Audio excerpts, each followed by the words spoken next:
It's between us. The number one burgers in the world.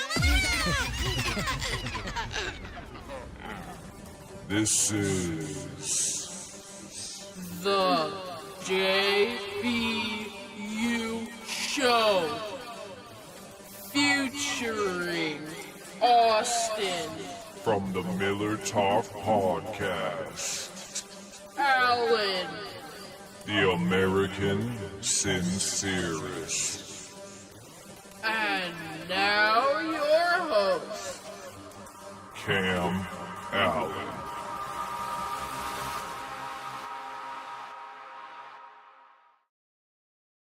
All right, how's it going, everybody? My name is Chris, and this is the JBU Show. And joining me today is my co-host from the American Sincerest Podcast, Allan, at First Allan2 on X. How are you doing today?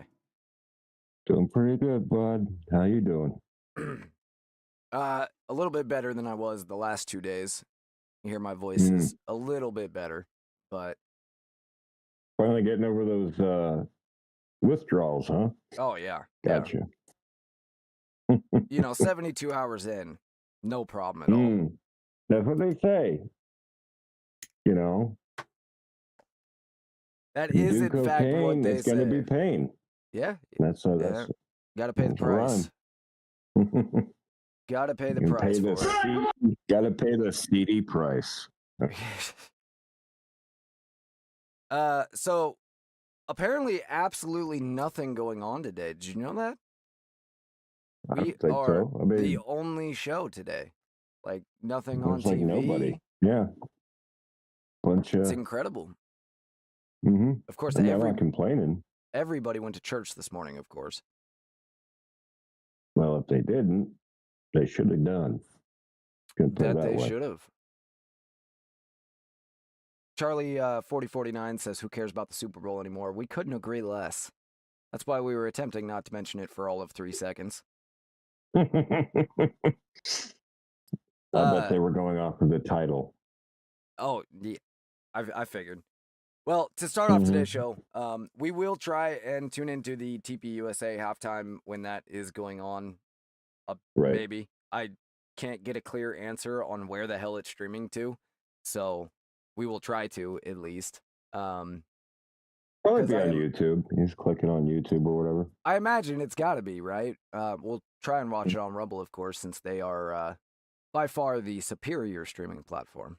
But wherever they are, we will attempt to watch it because I am kind of interested to see. This is the first time somebody's ever really tried to compete with the Super Bowl directly like this. So I'm curious how it's going to go. I mean, if they started their own football league, I think what people need to understand is like the NFL is not football, right? They've bought out and they attack any other group that tries to start their own league. And people probably remember the XFL or the various different type of football leagues, and they just put all their money into bankrupting them. So did they? Yeah. Oh yeah. Doesn't surprise me. They don't want any competition.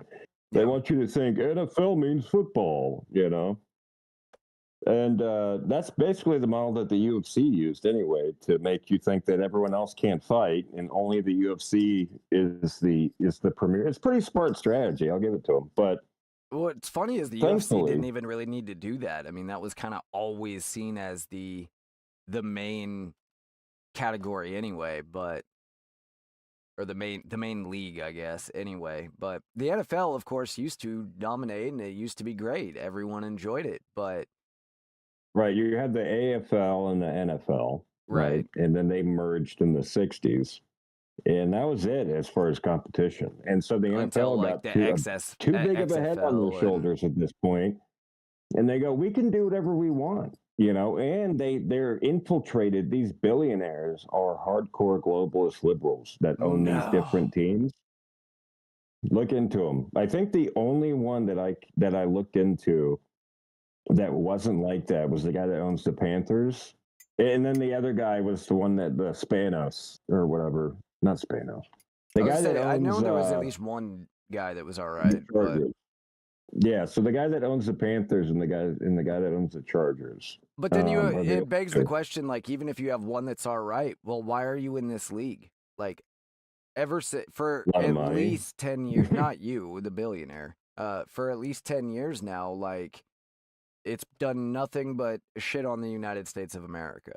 And while trying to pander to it at the same time, like, there's this weird duplicity going on where they're doing, they have the huge American flag at the beginning with the army doing a flyover because they pay him $100,000 for propaganda. That's because, and then you have Kaepernick kneeling on the sideline. That's what the baseball did that. Like everyone does that at sporting events. I think the UFC is the only one that doesn't do like the national anthem at the beginning of the sporting event, but which is unfortunate. I don't mind that. Yeah. Like that's a good part of it, but it's the duplicity in the NFL. National anthems in the NFL, exactly, because they couldn't stop. They wanted to stop doing the national anthem and then just do the lift up your voice and sing song, which is meant to be the black national anthem. Right. Yeah, it's all a part of the globalist agenda crap, dude. Every bit of it. And if you ever think, man, I'm being too hard on these liberals are, maybe they're good, good-natured and good-hearted. The activists are not. Go look. I spent this morning. Were you a little black-pilled this morning? What? Were you a little black-pilled this morning? Which, by the way, apparently doesn't mean what you said it does. But going with your definition. I can tell you're a little black pill means nihilism, right? That means you don't care that's anymore. What you said, and I agree with that. That's kind of what I understood. But I looked it up yesterday. Apparently means incel. Black pill? That's what Google says. No, black pill's incel. Well, that's wrong because it's been around way before that.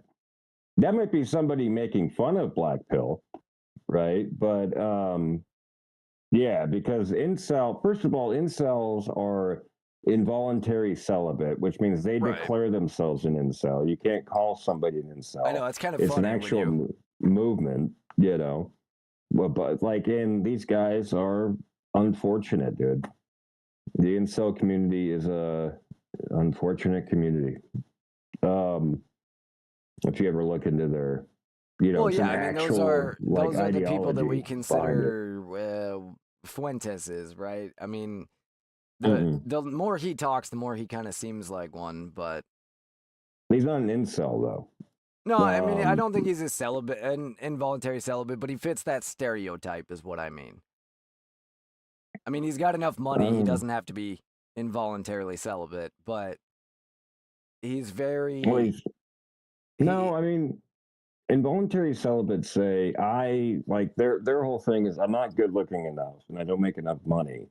So they have names. They call them Chads. Chads are the guys that get the woman. Right. And the women are only attracted to this 10% of the population, is what the incels believe. And they only get, I forget the name, Mary Sue's or something. Like they call the women that are attractive that they want. And it's no different to me than any other group of disenfranchised people, I mean, it's just they're just really upset about legitimately disenfranchised people. Well, it's like some of these incel guys. It's not even that they can't get a woman. They go, I just can't get the woman I want. I'm only getting no fives, guy that can't. It's about effort and also a little bit of knowledge. You can't if you spend all your time, somebody that a woman would be attracted to. You get to be confident, and you get confident by being competent, right? Yeah, which means you put effort in, you establish yourself, you get a career going. The key you work out, Yeah, you accrue do some knowledge unto yourself. For sure. All right. Rather than continue down this topic that's rather depressing, let's go to our first video that's also rather depressing, but I'm curious your take. I watched this in mute before the show, so I have an idea what it is, but I haven't watched the volume yet, so I'm not sure exactly how I feel about it.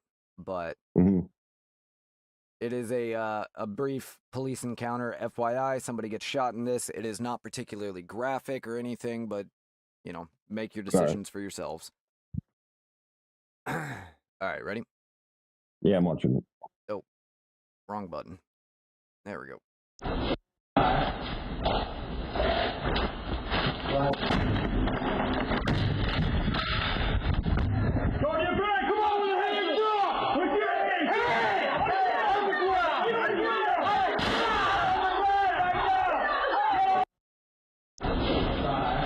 And that's it. That's the whole video.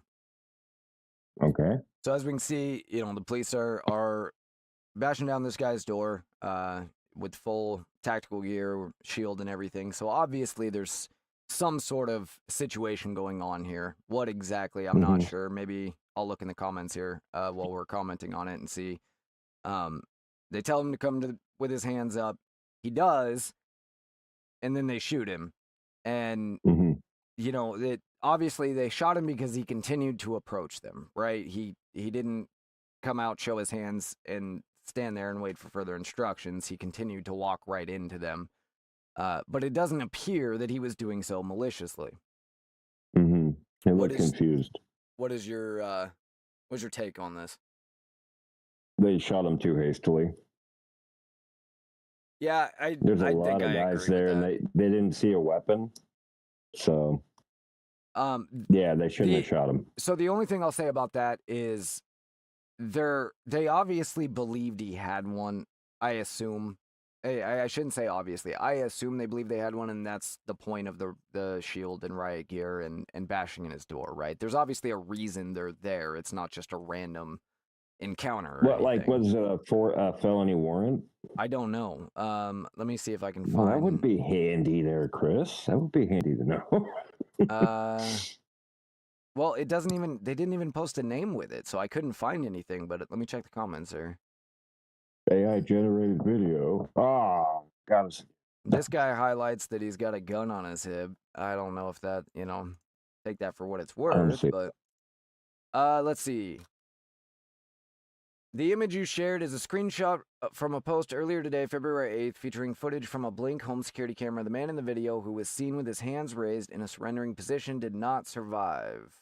Confrontation officers encountered the residents, encountered the man in the kitchen hallway area. As seen in the Blink watermark footage, the man has his empty hands raised above his head. Despite his hands being up, an officer carrying a tactical shield visibly discharged their weapon, fatally striking him. The incident is currently under investigation by the state authorities, but this offers no details either, so it appears to just be basing it off the video. And the reason I felt important to highlight this is because we've been defending police a lot lately, and I think it's important that we still call out, when they make mistakes. But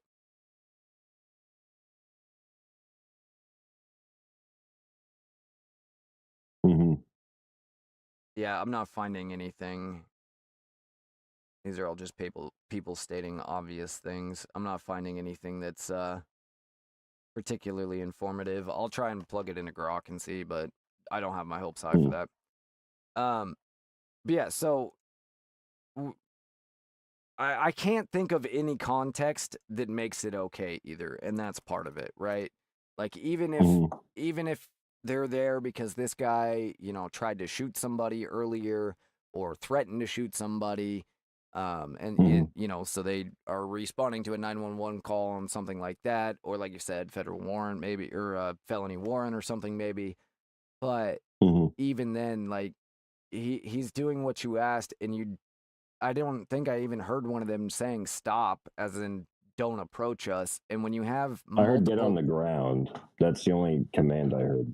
Yeah, and when you have multiple cops shouting like that, like how have cops in 2026 not learned one person needs to make commands? And even then, sometimes the one person screws it up and says contradictory things. But I understand like why the procedures are what they are, but there are still too many cops that are too reactive in those scenarios. They're not calm enough, Yeah, that was a fuck up for sure. Can you find? That said, this the police account or whatever that shared that, where is it? Mm-hmm. Yeah, the police 2.0 has gone full woke. They used to be a fairly reasonable, like libertarian, anti-police type thing. Now it's just full on nonsense most of the time. Yeah, even a broken clock can be right twice a day. So exactly. I mean, well, that's why I feel it's fair to be balanced and call it out when I see something bad like that. Not just ignore it. I also, you might have saw I clicked on this. This guy posted a picture of his gun and then made some threats to the cops. But I noticed this is about a 4-inch barrel and a 5.56. You can see I commented on there. So the bullets are going to be coming sideways then? That's one of those belly guns. For anybody unaware, you don't get full stabilization out of a 5.56 until like a minimum of 11.5 inches. There's a really funny video of what is the guy? The guy that does I think it's called the Gun Collective. Is that right? TGC? Yeah, that sounds right. And he made a ridiculous AR with like really cheap parts and a 4-inch barrel like that and stuff, and went out and shot it. And the bullets were literally going in sideways at like 5 yards. Nice. I still have not got an answer out of Grok here on what this video is about, so it doesn't look like it might be Daniel Shaver, but no, Daniel Shaver was the guy in the hallway that they also inappropriately shot.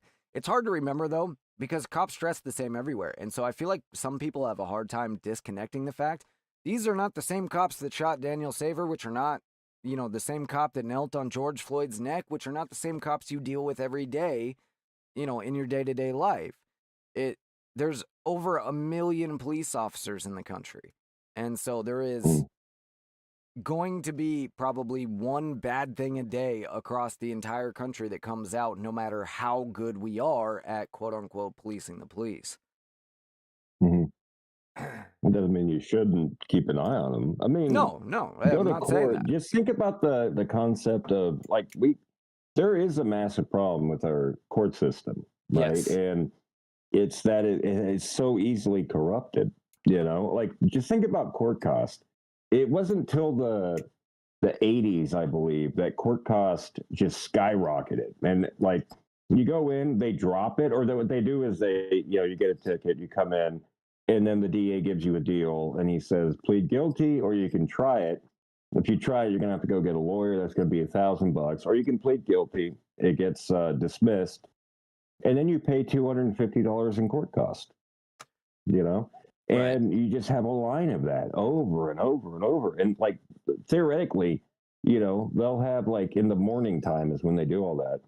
And if you've ever been to court, they just have all these people coming up. Oh, that'll be $250, $250, $250, $250. Yep. All that court cost. And then like you look it up and it says that they decided to do that instead of raising taxes in the state. So what the police do, they go out, you could not be committing a crime. You could be doing nothing wrong, and they give you a ticket just to get that revenue.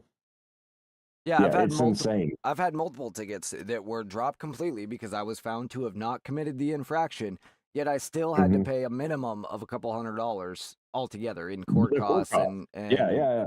Not to mention lost wages for the day and stuff, because you have to take the day off work to go sit in court, especially if you get the ticket not in your home city or the city you work in, rather.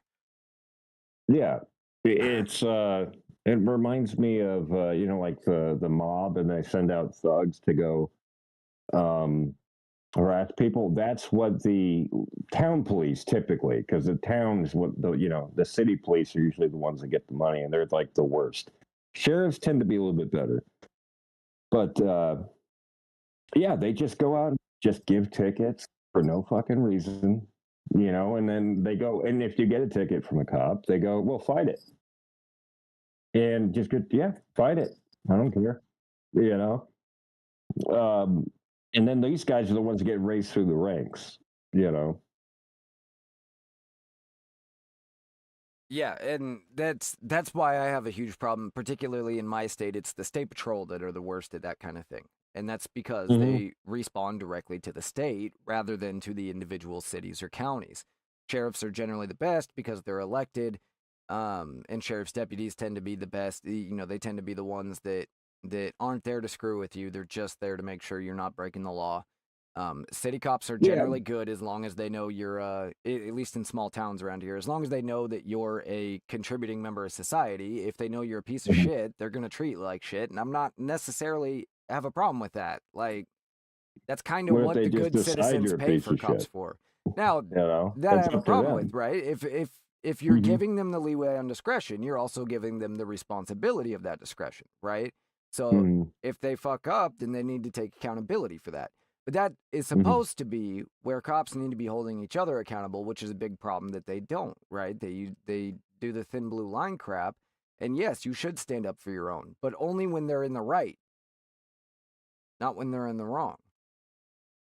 Yeah, and then the other side of that, obviously, would be the people that just make endless accusations against the cops. You know, like the crack dealer that just says that they're harassing him, and they file what is the endless complaints. They just file endless complaints, and yeah, I mean, there's those types that you have to be wary of, but we used to in my specific area have one of these police guys, right? He tried to do the thing, and he would go down to the county courthouse all the time and try and, you know, harass them, and it just like, it's like, I get that some of your complaints are probably legitimate, but the way you're going about it, not the way to, because every time he's posting a video, right, it's not a cop coming up and harassing him for doing nothing. It's him going and harassing a cop that's not doing anything.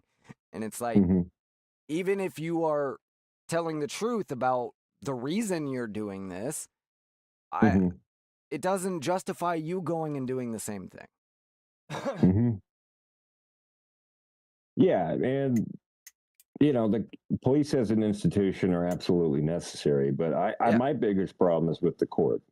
That's what makes the cops go out, is that revenue. And it was an explicitly stated when they jacked up things like court costs.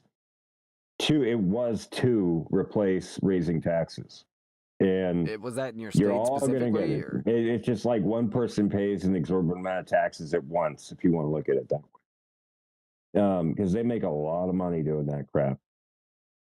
Well, yeah, and part of the problem is the incentive. I don't know that's been explicitly stated everywhere, but I don't think there's also many people that would disagree with the statement that it's for revenue generation. I think it was explicitly stated. I know they deny each state started doing it, right? Each state did it at separate times between 1960 and like the mid 80s. I thought most of this started in the 80s and 90s under the two crime bills. Most of the way modern policing is done, most of the changes. Where it's jacked up, where they jacked the prices up, right? So they started going, hey, we could use this for revenue. We need this for revenue. And so they started jacking it up. I mean, when you look at how corrupt the average southern town is, it'll make your head spin. It is insane. Like these tiny little towns, and the only time you hear about it is when there's when they get too big for their britches. As long as they keep it under control, but when they start getting too big for their britches and messing with that federal money, that's when the feds come in and bust them, and then you hear about stuff. Who are no better themselves. And that's part of the problem. I said, who are no better themselves, the feds.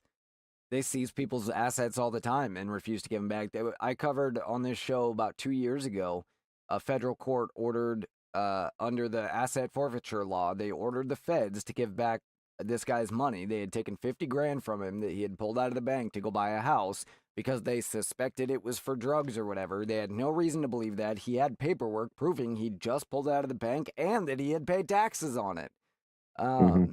And they still took it. The court ordered that they give it back, and they flat out refused. And then when the court said, no, you're going to give it back, and threatened to hold the FBI director in contempt until they did, They're like, okay, we'll give it back, but please don't make a ruling on this because that might affect all the other money we stole. Obviously, I'm paraphrasing, but that is what was said in the thing. They were begging the court not to make an official ruling because it would screw up all the other money they stole. There was a similar situation going on where they went into this bank in California. It was a private bank, and all they had was safety deposit boxes. So it was a guy that owned a safe, basically, that rented out the safety deposit boxes anonymously. And the feds connected some illegal activity to a couple of the safety deposit boxes. But instead of going in and just serving a warrant on those safety deposit boxes, they took everything. And so there were thousands of people that had stuff in this bank that had never committed a crime, never been accused of committing a crime, but the feds just seized it under asset forfeiture. And it was the same thing. Judge ordered they give it back. They fought it. Finally, they're like, okay, we'll give it back, but don't rule on this. And I meant to follow up on that. I need to follow up on it. I hope the judge ruled on it. But if they didn't, that judge is just as corrupt as the rest of them.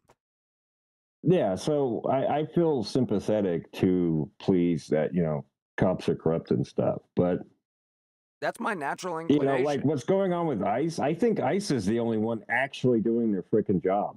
Yeah. They're the only ones out there actually doing an honest day's work, I agree. Yeah, I agree. like And the I've cops always... around here, people get crap stolen all the time. The area in North Carolina I live in is the highest. And these counties around me are the highest for property theft. And it's because the cops just don't do it. They'll come, take a statement, and then never look into it. I mean, it's just like, that's it. Hey, man, they robbed my house blind. They go, okay, what did you have? List. All right, good luck to you. And then just walk away. Oh, looks like the halftime show might be starting here soon. That's a lot sooner than I expected. Yeah, we got started late. Your duty to what time is it there on the East Coast right now? Let's make sure this growth continues to reflect, represent the core of the mission. And so, everybody listening, this TPUSA halftime show, okay, so that makes sense then. It's streaming live, Turning Point USA on Rumble. You can go and watch it there. We'll play the audio here, and I'll put it on screen a few times, but we can't play too much of it. Yeah, we can watch it. Why wouldn't we be able to watch it? The same reason we get pulled down for anything else. I don't mind putting some of it on screen. When it starts, I'll put it up there for a while. But if you want to make sure you don't miss anything, go pull it up yourself as well and watch it with us. It looks like it's going to click off the stream. 9 minutes until it starts here. Yeah, 4 people just clicked off. There you go. That's fine with me. If you'd rather watch the halftime show and come back, we'll be here. Don't worry. But we'll see how much we'll see how well we're able to watch it and not get in trouble. If I get a strike right away for it, though, then I'm gonna have to take it off screen. Right. Hopefully, because this is the problem I have with Daily Wire, right? Hopefully, because it's TPUSA.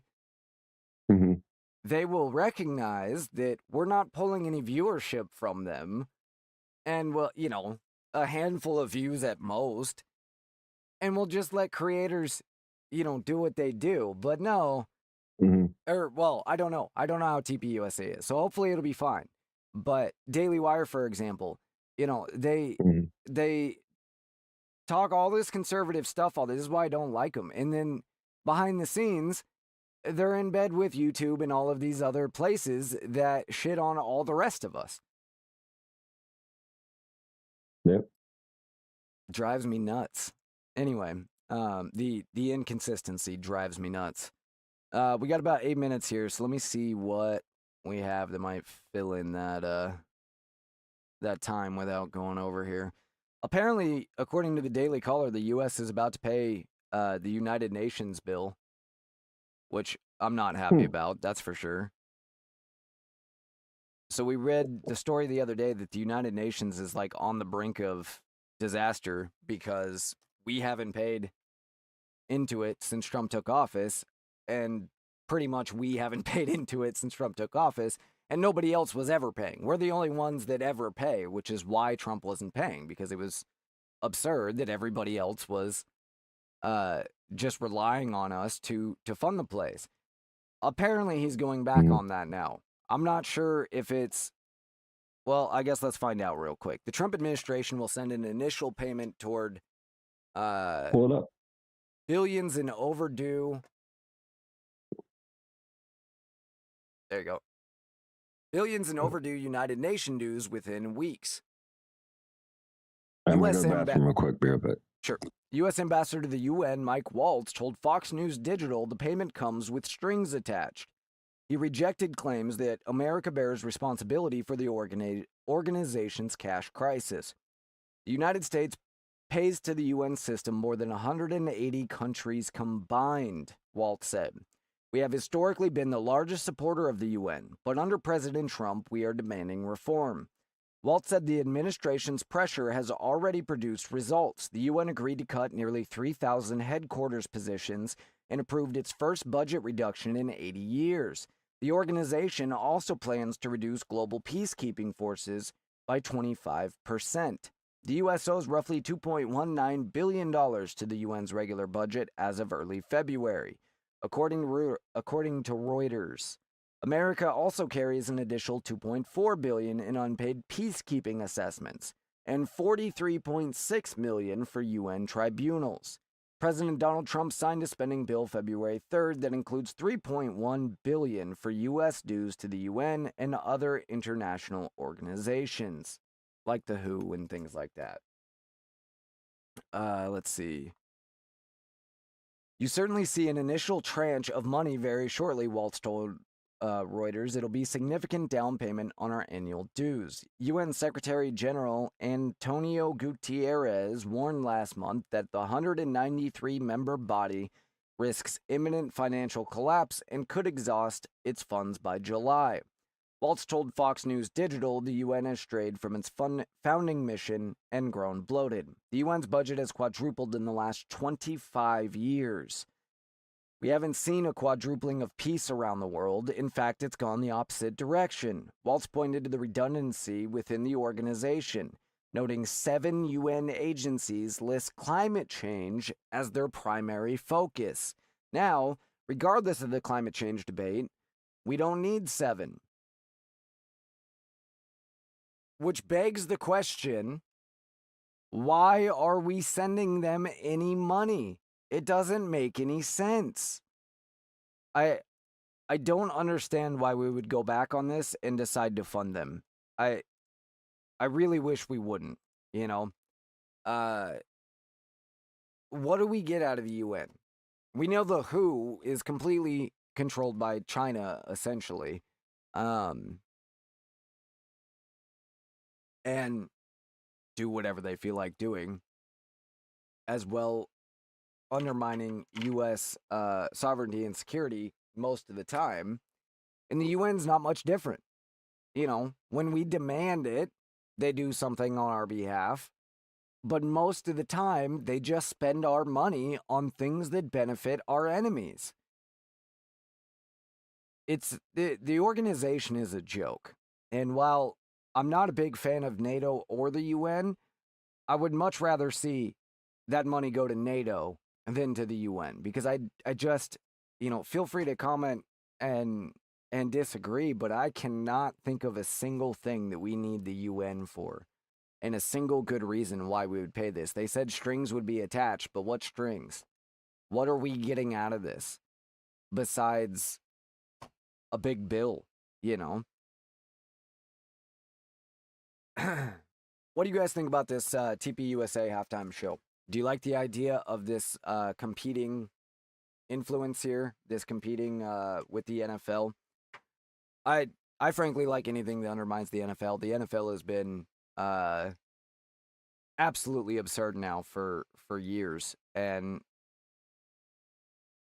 panders to conservative Americans because they are their primary viewers and their primary money making, while selling out Americans in the same breath.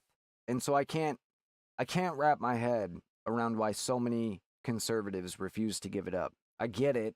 Like, I get why people like sports, but there are so many sports out there to pick from that don't actively undermine the United States at every turn, like NASCAR.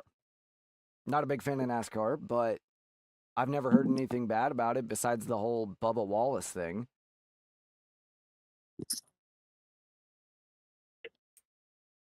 Alan, Bubba Wallace and the UN. Tell me about it. Mm-hmm. We got 2 minutes till the TPUSA halftime show begins. I wonder if I can... I don't want to be center frame here, but I can't make it. I was trying to make it so that the TPUSA one was a little smaller. I guess I can do this at least. Mm. Let's see. Hopefully we won't get in trouble for it. That would suck. I got a pretty good thing here by about Obama. What's that? Yeah, check this out. Hang on here 1 second. You got about 1:16 left. Oh, well, then I don't have enough time to read it all.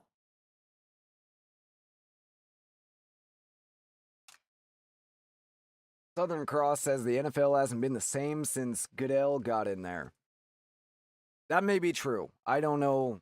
You know, I've heard the name Goodell, obviously, but I don't know that much about him. So, yeah, I guess he's a good catch because he's been around. That's when you saw all of the crap start up, like the woke stuff, like integrating into the leftist mob. right. You saw that under Goodell. Doesn't surprise So is me. it ready?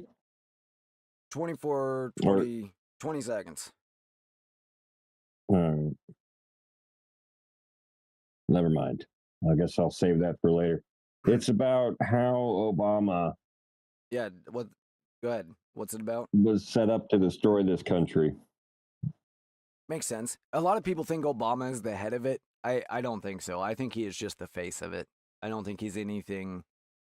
No, but his administration came in, and they were the ones that designated this country for destruction. They sowed Clinton and Bush set this, laid the groundwork for Obama, and Obama came in and basically just watered those weeds, dude. And if we don't put enough weed killer out, we're going to look like freaking Europe before long.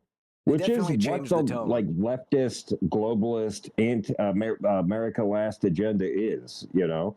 They want us to look like Europe. And if you hear them, they say this country is targeted for destruction anyway. It deserves to be destroyed. Nothing ever good came out of America. Well, duh. We're in late-stage capitalism. Yeah, yeah. And that's why they just focus on anything bad that America's done. They don't focus on anything good America's done. In fact, they'll laugh at you. Ha ha. Good America's done. Ha ha ha ha. Ha ha ha ha. Ha ha. Yeah. Yeah. You know, just lifted just 3/4 of the world out of poverty. Ha ha. What a terrible thing. Mm-hmm. All right, is it going? No, it did the countdown. Now it just says event starting soon. So go ahead and start your article, and I'll just bring the music in when it starts. All right. Because I don't know how long they're going to be on this. They're probably if we had the football game going, it's probably still not halftime yet. That's why. But all right, let's go. I'm going to read it. Yeah.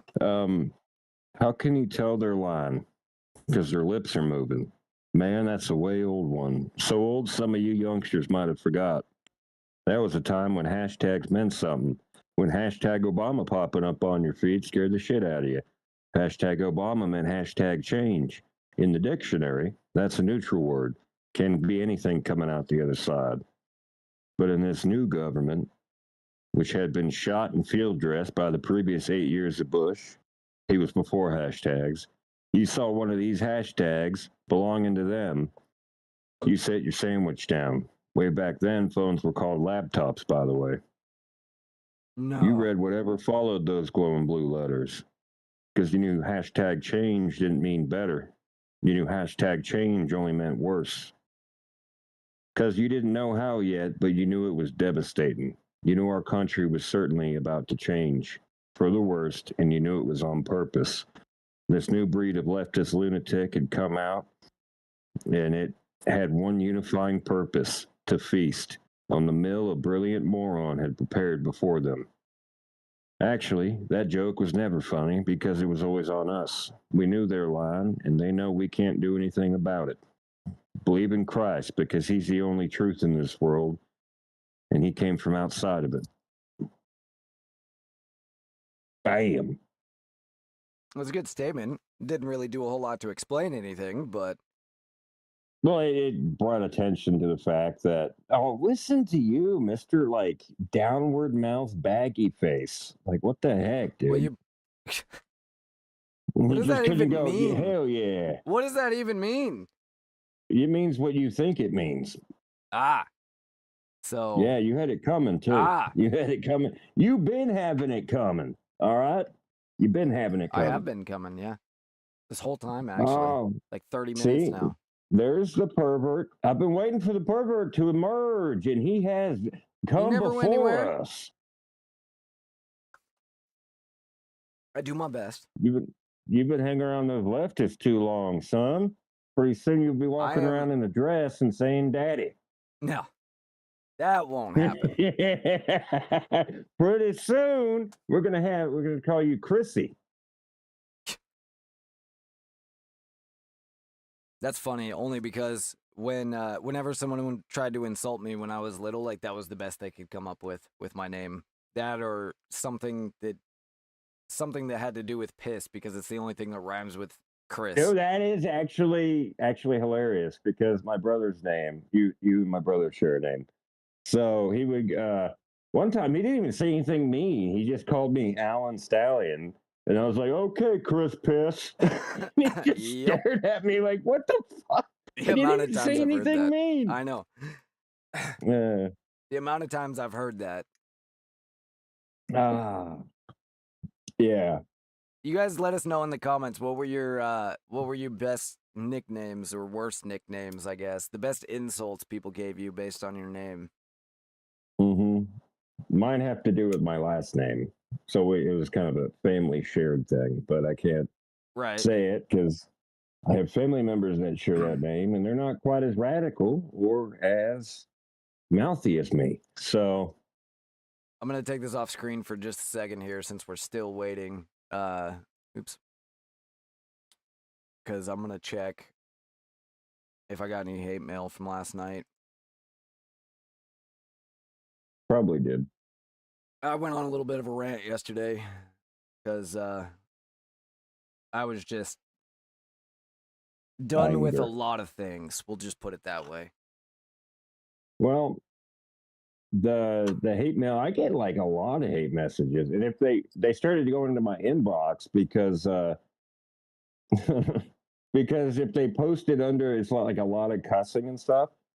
If they posted under like a comment I've made, it automatically gets deleted by X. Right. So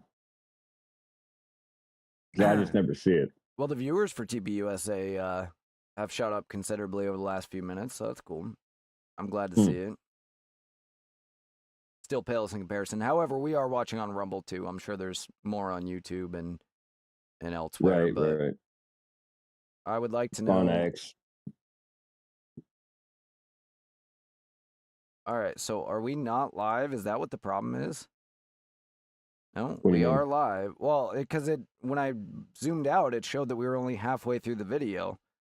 So, but I just clicked live. We're still live. Still hasn't started. I don't have the football game up though, so I don't know if the I don't know if the football game is still going at the moment, and that's why. Or welcome to the Technical Difficulties podcast.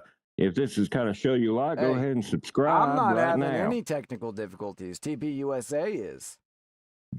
TPUSA is having technical. This is the watching TPUSA have technical difficulties podcast.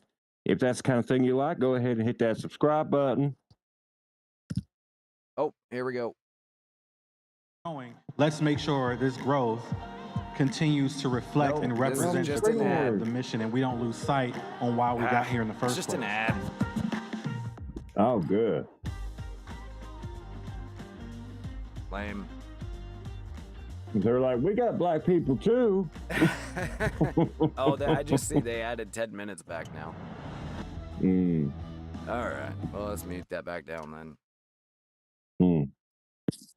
Well, I guess in the meantime, then we'll go to another story since they added 10 minutes. Okay. Let's see what we got here. Cover the UN. Here, let's start this. We'll start this video because we can interrupt this anytime. This kid is interviewing the only white student at a predominantly black college, an HBCU. Nice. Give me just a second here. I gotta switch it over so we can put it on screen.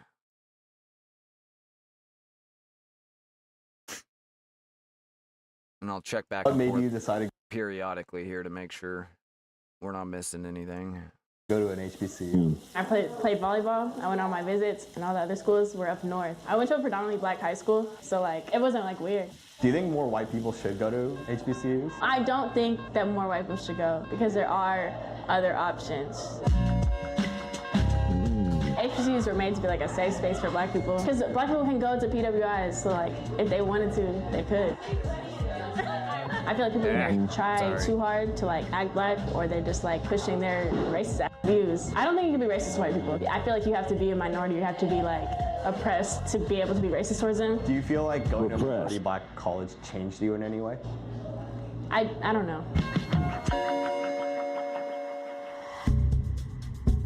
So HBCUs were actually before the Civil Rights Act of 1964 that outlawed segregation to provide African Americans with higher education at a time where they couldn't attend white institutions. And so even though historically black universities today allow people of any color to join, should white people especially be allowed? Because does that go against the principles of diversity and inclusion? But at the same time, could this also be seen as a form of segregation? And so today I'm visiting Xavier University of Louisiana, HBCU with a majority black population, to ask both black and non-black students what they think. So I wanted to start out by asking a white student at an HBCU what it means to belong. And so I guess we go and see.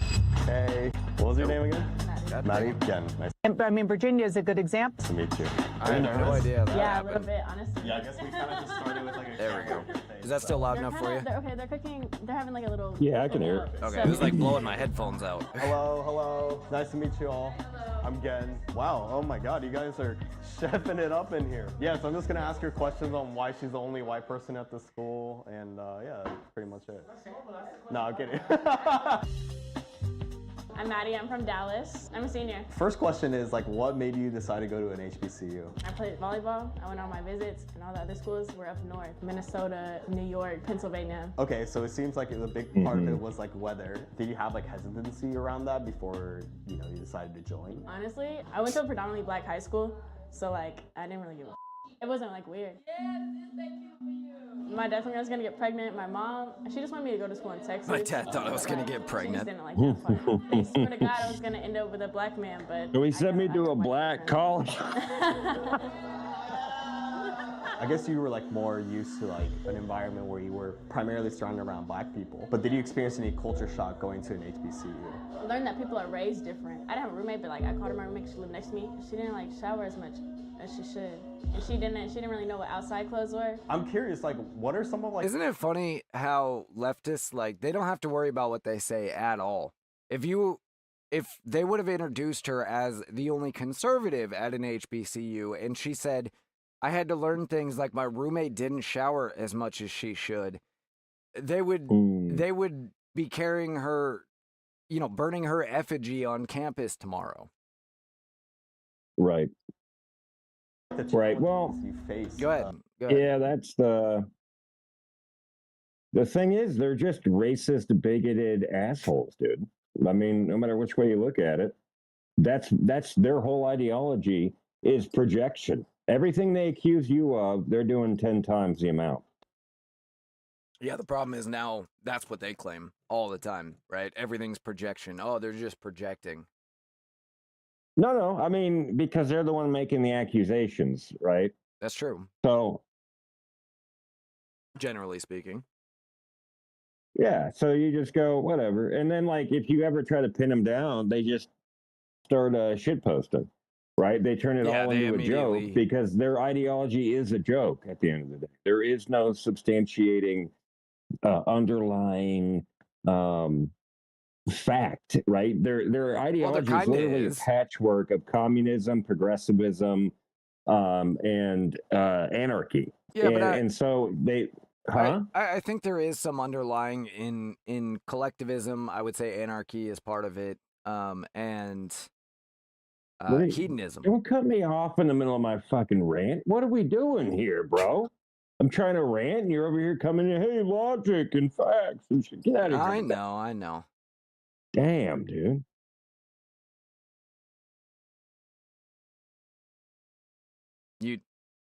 You just gonna stop the rant rant now? You derailed that shit. You just fucking derailed. I wasn't expecting. You know, I'm expecting shots from the front. I'm not expecting to get stabbed in the back. Holy shit! They're also white. They're like international white, and they're like, people say like we don't belong here. They just like look at us crazy. I don't think you can be racist to white people. So I feel like you have to be a minority. You have to be like oppressed to be able to be racist towards them. They be trying to make me say the N-word. Are you serious? Yes. You guys have tried to force her to say the N-word. Has she said it? No. She's never said it. You can't be racist to white people. Or not flick up. We have a song that's an entirely new belief, like less than 10 years years old. Yeah, I know. So I've heard it many times. Every time I hear it, it's so stupid. I have to repeat it. Pass out like food or giveaways, give out information, things like that. Is this hosted by the school, or is it just like, oh, it's hosted by? Yeah, definitely. Oh, good. They got a freaking feather duster there on her head. HBCUs, they make it an effort to make you feel like you're at home. Specifically, us being black, it's not done for us at PWI. Right, blacks are the most sensitive people in the world, dude. They are the most they need their own little safe space. Otherwise, they just become incredibly violent. So what you got to do is coddle them like little babies. By the way, for anybody wondering, PWI stands for Predominantly White Institution. I had to look that up because I had no idea. Because I'm predominantly white, of course. Because it's made up. Well, yeah, that too. We need to understand why HBCUs again with the are facts. recruiting non-traditional students in the first place, and it comes down to one non-traditional students. Because when the majority of Xavier undergrads receive grants and financial aid, the university needs to make up for their lower tuition costs. So I wanted to ask black students. Talk about matching stereotypes. Did you gather what he just said?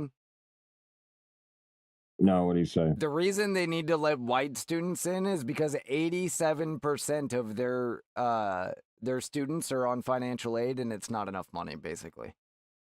Well, they're going there to get their gender studies degrees and, not learning about racism. Well, and they learning how to be racist. They're learning how to be racist there. That's Oh, here we go. We're finally starting. Oh, mercy. Give me just a second. I'll get it up on screen here. Uh-oh. There we go. And the guy just comes on, starts saying the N-word over him. Brantley Gilbert. Never heard of him. I'm not a big country guy, though, so that might be why.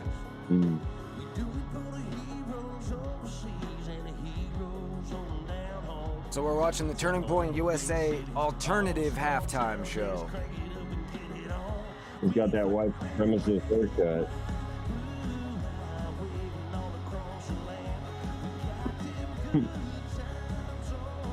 It's a surprisingly small crowd for how many people are excited about this. They must not have had that big of a venue. The black face of white supremacy.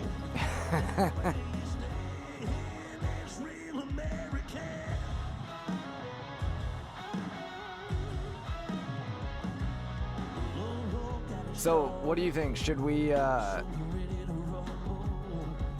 leave the video up and turn the volume off a little bit, or turn the video off and leave the volume on for a little bit?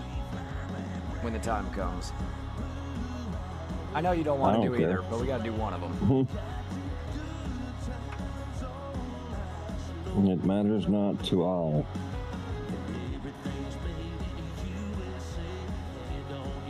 It's a good song. Mm.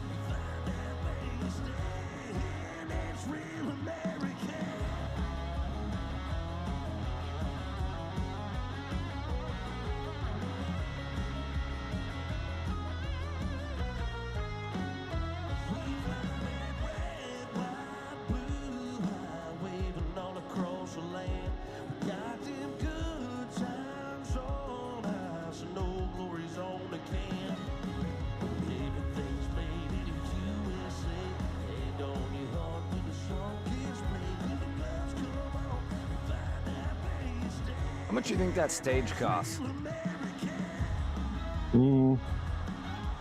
Probably a couple thousand to put the whole thing together. I know a couple rednecks do it $1,500. Probably was a couple rednecks for $1,500. Uh-oh. Something America. Yeah. A good friend of mine by the name of Colt Ford. Jason Aldean changed our life and put it on country radio. This is Dirt Road Anthem. I see them chilling on the dirt road, lay back swimming like I'm George Jones. You smoke rolling at the Racism, racist America. Let me see if I can fix the audio here. There we go, that sounds better. Music is weird because sometimes the music is louder than the vocals and vice versa, and so it does weird things with the gate.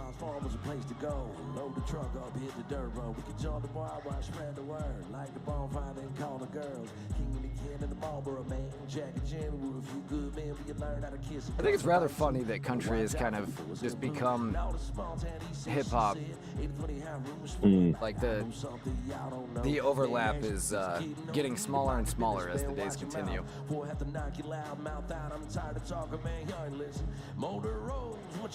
I basically agree.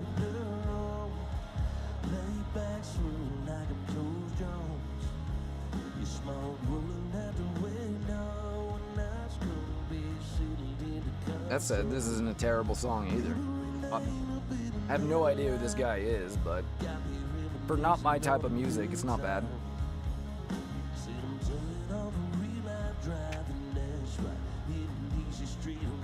What do you guys think? This better than Bad Bunny? Another person I'm entirely He's unfamiliar probably with. rapping like Bad Bunny. What's his name? His name's Good Bunny. Country Bunny. Country Bunny, what you doing here? Oh, he said trucks and four wheels. It's got to be a country song.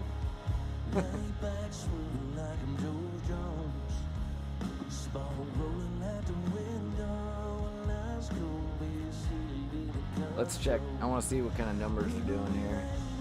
Southern Cross says he loves him. Charlie says he's a legend. I don't know who he is, though, guys. Can one of you guys comment who he is? His name was right there on the drums. I said it. It's Bradley or Brentley or something like that. Hang on. Wait till they go back over there. Of course, I'm not going to show it now. This gets pretty good on the guitar.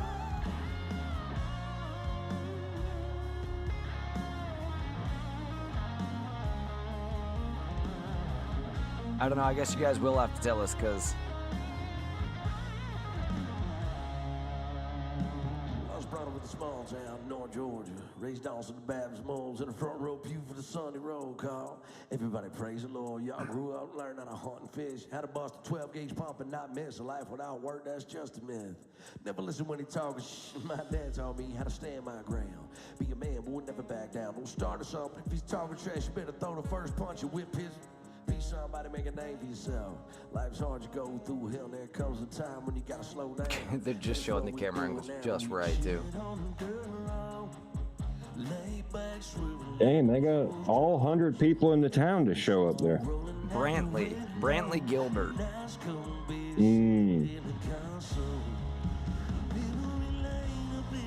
I'll look him up here. Yeah, they did.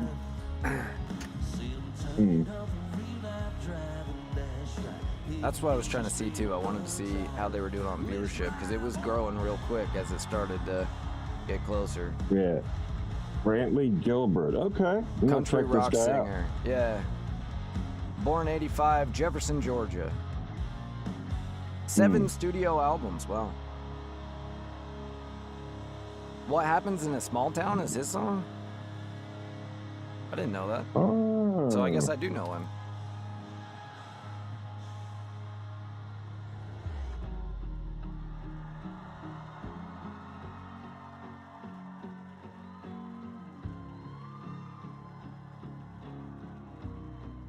They're 250K on Rumble right now. That's pretty good for Rumble numbers. Yeah, Rumble. People don't even realize Rumble is literally like 150 times smaller than YouTube. And so you get the, you know, amplify that to YouTube numbers. Let's see, I'll go and see if it's streaming on YouTube. YouTube has official NFL contracts though, so they might not be. You know who this is now? No, 4.7 million watching on YouTube. Hell yeah.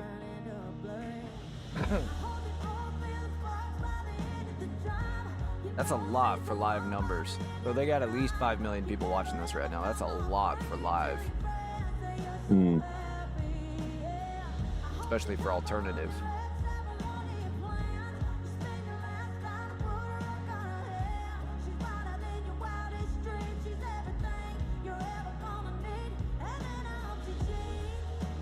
I've definitely heard this before.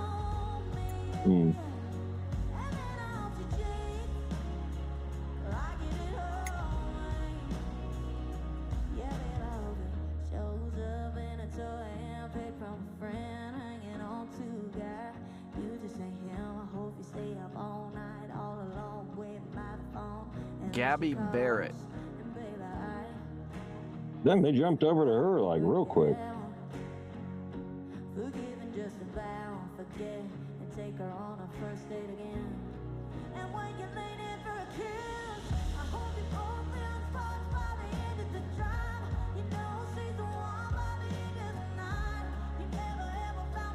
Oh, on YouTube, and Wokeness just said there's 4+ million live viewers on all streams and 288,000 likes.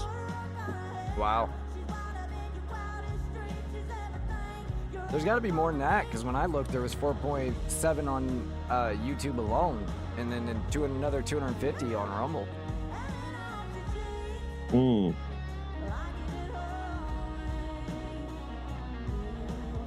Ah, my window's all screwed up now. Oh, sorry, guys.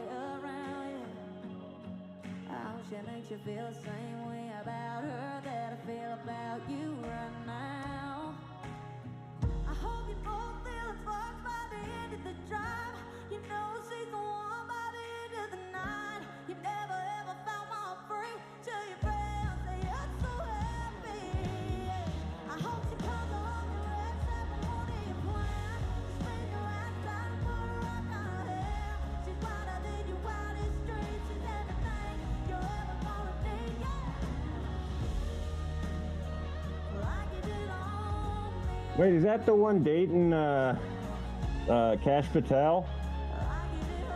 The singer?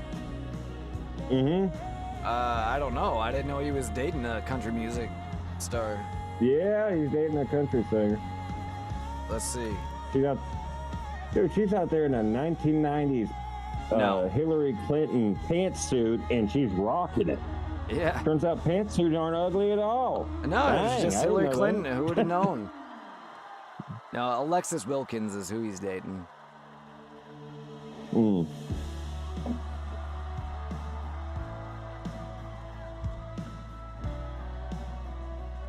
Turns out if you have a feminine body, you can pull off a pantsuit. Look at that. Don't have cankles. You don't have a Hillary Clinton face. Bill loves him some cankles. Yep.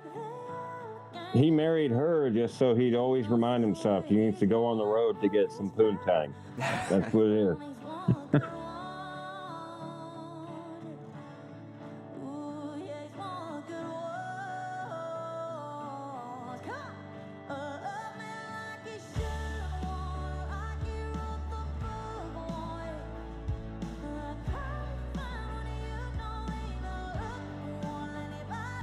I want to say she's doing really impressive, but I'm struggling to believe that she's actually singing.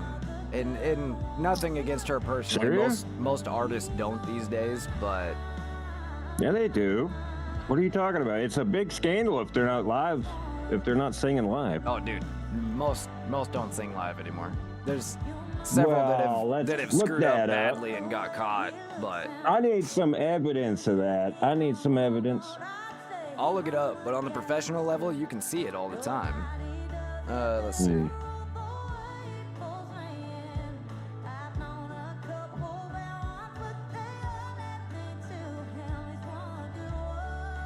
I mean, it's not something they admit to, so I'm not sure we're going to find much information. Many famous artists use techniques like lip syncing or pre-recorded tracks during their concerts, but the exact number is hard to determine. Common in pop music, country, and hip-hop, and artists rely on these methods to enhance their performance, especially in large venues. Yeah, and you can kind of tell with how polished it is. Often what the more honest of them do is they'll use the recorded track and they'll sing over that, so that way if they miss a breath or something, the track keeps it up, you know? Well, all right, Dan. If not, then she's doing truly impressive. No, she's... My brother's church, I'm glad he left, but it was one of those, like, newcomer churches, so they were targeted at, like, getting people new to Christ in there. Right. And, yeah, they were basically a rock show. Like, I was happy he left that place, because that's essentially what they were. They were just like a rock show the entire time. Yeah.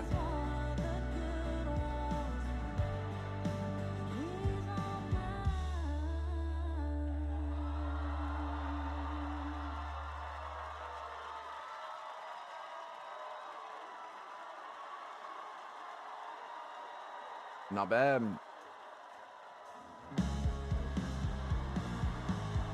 It's just nice to be able to watch this too and not have to roll our eyes at, you know, every other 2 minutes when they make some sort of anti-American statement. Like with Green Day at the beginning of the Super Bowl, immediately started off with telling ICE agents to quit their jobs. Oh, yeah. So you can't even watch it and enjoy it. Aside from the fact that Bad Bunny only sings in Spanish, apparently, so I wouldn't enjoy it anyway.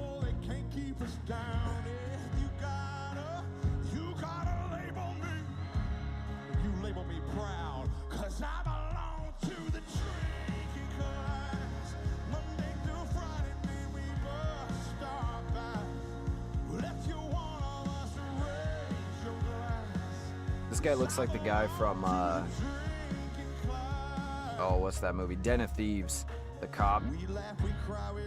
Den of Thieves. Oh, you watched that movie? Yeah, that's a great movie. I've never been more disappointed in a sequel though in my life. Like Den of Thieves is one of the greatest heist movies of all time, and Den of Thieves 2 is awful. Of course, they killed all the good actors in the first one, so. Yeah, there was just Ice Cube's son in the first one. Like, dude, he's not a great actor, but he did his part well enough. Yeah, he was alright. Where Gerard Butler and the other guys could kind of carry him. Yeah, Yeah, and the main guy was good too. But those are the only two that made it to the second movie, so... No, I mean Gerard Butler. Did Gerard Butler die in that one? Is Gerard Butler the, was he the sheriff? The main character? Yeah, I think he was the main guy. Well, you know who Gerard Butler is. The guy who played 300. Say what was on their mind. Hang on. Yeah, so yeah, it's the same guy. Yeah. Yeah. So yeah, him and Ice Cube's son were the ones that, they were the main, the only two from the first that went to the second. I just wanna catch my fish. That other dude, though, plays a hell of a bad guy. Mm-hmm. The head thief or whatever. I forget his name, but... Like the same kind of gun I hunt with. Just killed another man. Only thing mine ever shot was a deer from my deer's stand. Is this the Dick Cheney song? The only thing I ever shot was my assistant. My best friend. Be told if I tell my own daughter that little boys ain't little girls. I'll be the creek in hot water. Nice. Nice. Yeah. Of course, now this will be blasted as TPUSA's. What? You remember how mad they got about "Try That in a Small Town," that country song? Oh yeah. Yeah, like I'm like, dude, listen to the free. Like, it's so funny.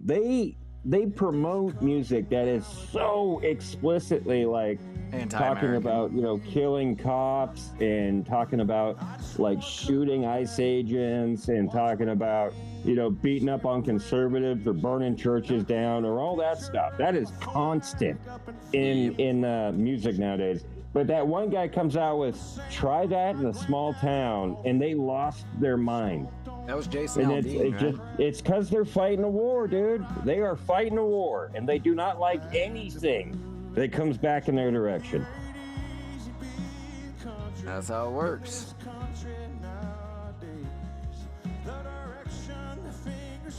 It's just nice to see something that's so pro-American, too. Well, it shouldn't we don't even, get that often like, anymore. I hate that. I hate that you have to declare yourself so pro-American to just be known as somebody who's not American. I mean, not anti-American. Right. Like, that is insane to me. Sorry, guys. It's not me. This is their feed. See if I can... Grab another beer. Do. There we go. This country nowadays. Mm. In this country nowadays.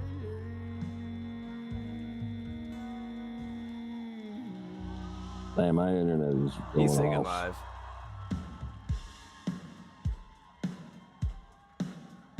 I'm gonna pause. Is this like pre-done? Because they're moving between songs so freaking quick. I think it's just well rehearsed. They only have so like much the time. The next artist came up, they are crushing.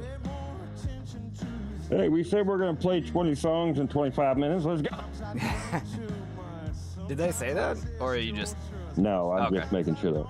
I was wondering. I'm like, damn, that's a lot. Joke. Where I come from, we call that a joke.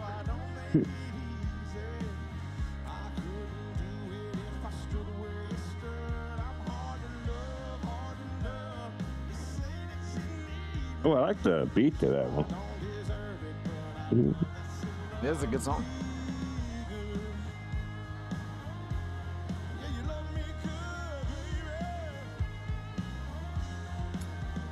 Who's this guy again?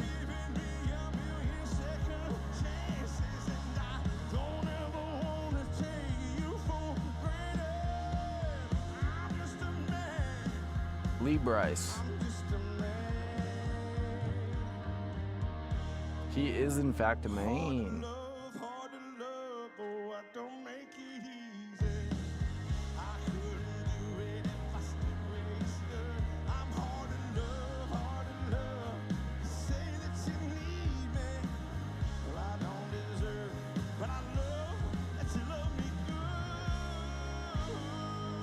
And shout out to all these guys for being willing to do this too. You know, this is not something that's easy on your career these days. They go to hell to try and, you know, give these guys hell and destroy them. They go to hell to give you heaven. Our homie, Kid Rock. No way. I didn't think Kid Rock was a conservative. Yeah, although he said he gave up on being mad at Bud Light, though, and that was the wrong move. Bill Maher made a funny joke about him shooting a case of Stella Artois at the end of this. Yeah, well, I mean, he gave up on hating Bud Light because they changed, and it's like... But they didn't, though. Dude, they stopped doing the LGBT stuff, and they started doing just normal freaking commercial. That's all we are asking for. Just be fucking normal. Yeah, but did they fire anybody that did that stuff? Do you yeah, not the woman think they that would... did the freaking that was in charge of the Bud Light advertising got fired. Yeah. Do you not think? Well, the one that. Hold on, I'm. Nice.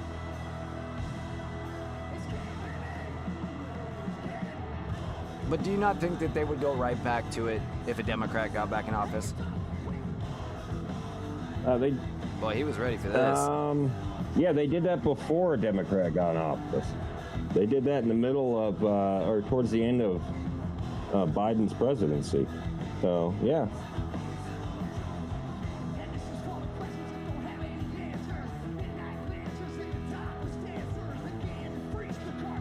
Yeah, you can see he's lip syncing.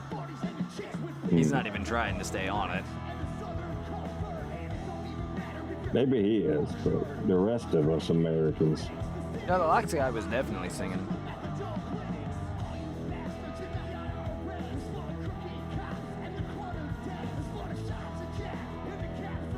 Already ordered your path. It's your What duty the to hell? follow that path.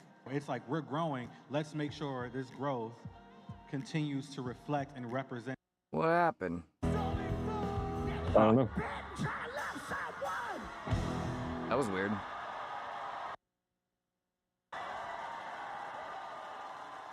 Let's say, don't do it again now.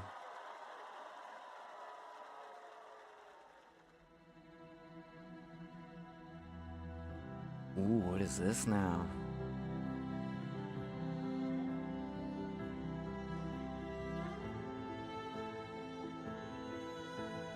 I'm gonna say it again. Shout out to Turning Point for doing this.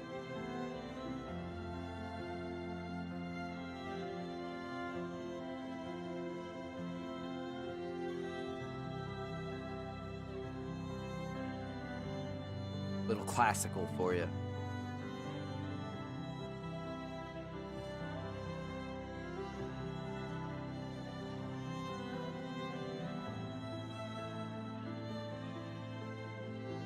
I obviously don't like classical music, but I can appreciate how difficult it is. Did I just have a schizophrenic fit, or did we just go from Kid Rock and it just suddenly switched? Yeah, we just went from Kid Rock to this. You didn't. No, it was so quick though. Am I just losing my mind? Well, that's why. So you see how everything else is dark behind, and so that few seconds of blacking out, they run off stage, and that leaving everything else dark allows them to move stuff back there without being seen. It's just clever lighting and clever I thought it was pre-recorded, honestly. It could be, but I think it's just well rehearsed. I don't think it's pre-recorded. Hang on, let me look that up, Dan.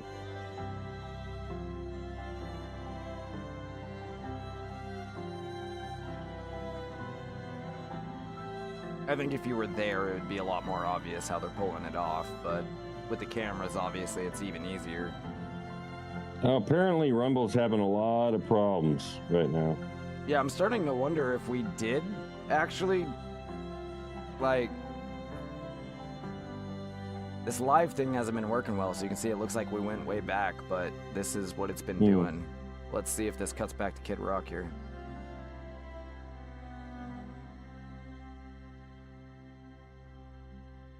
Ladies and gentlemen, please welcome our brother, Robert Ritchie. What the hell? Oh, they would not answer whether it was taped in advance or not. Interesting. I just want to make sure. Yeah, no, we are live. Okay.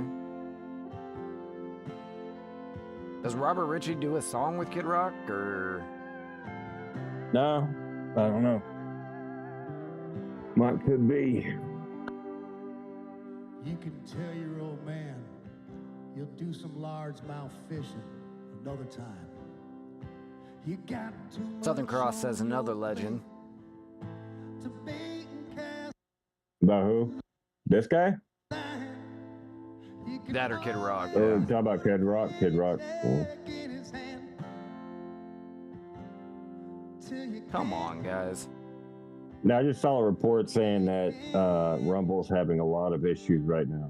Massive reports. They're dealing with, yeah, I mean, an insane amount of traffic, and probably a lot of leftists reporting it. Yeah, it's insane that they just go on and report. Well, that's the old adage. I mean, this is the Communist Manifesto and Das Kapital. Use the system to destroy the system, and they're pretty good at it. Good news, it doesn't appear to be affecting our stream, but that we know of. Well, I've been checking. Let me check. See if it'll let me. Yeah, get we're still on doing good. We haven't lost any friends. Well, we've lost a couple, but nothing significant.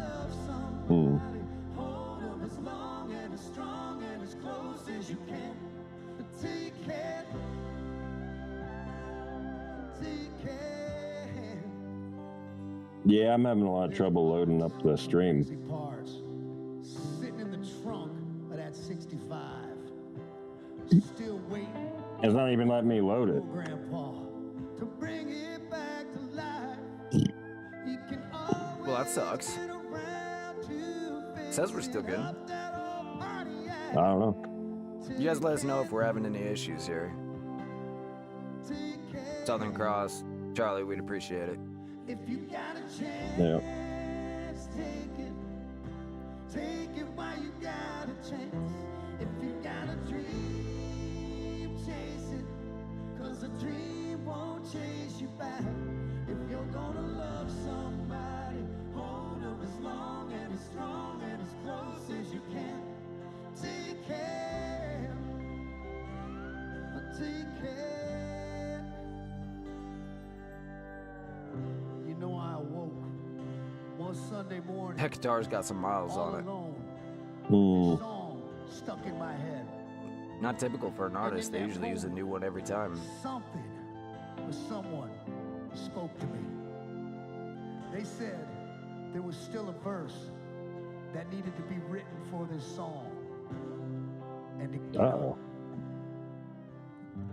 to write it down.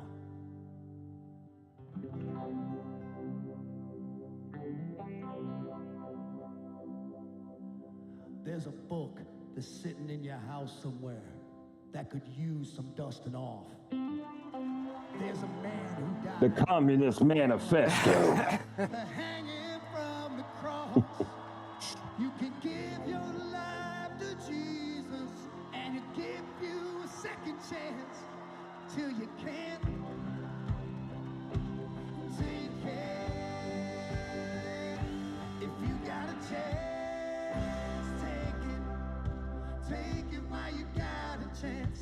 If you got a dream, chase it. 'Cause a dream won't chase you back. If you're gonna love somebody, hold them as long and as strong and as close as you can. Take care. Take care. If you got a chance, take it while you got a chance. If you got a dream, chase it. I want to know what's up with the Kid Rock teaser here. One song?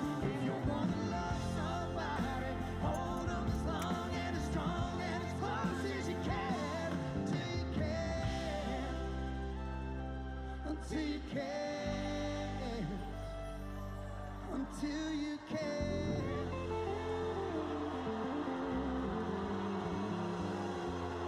Oh, that's nice.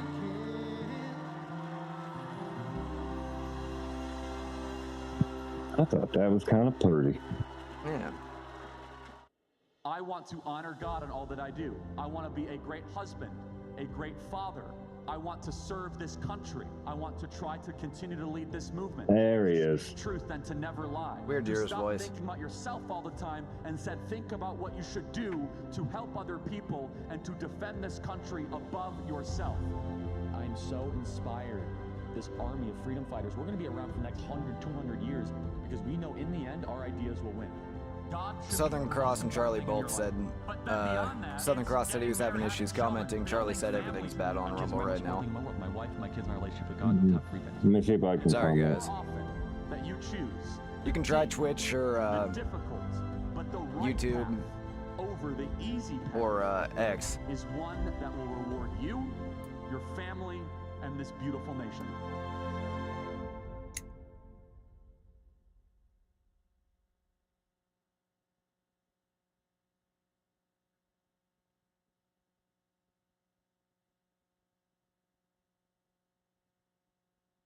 That was really cool. I am a little disappointed by one Kid Rock song, but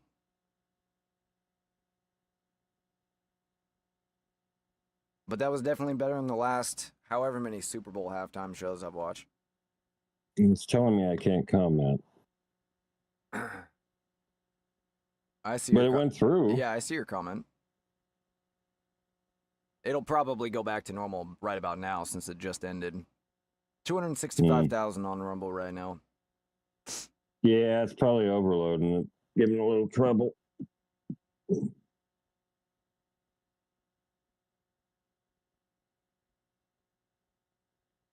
I need the link. That's weird. What's the link to our show?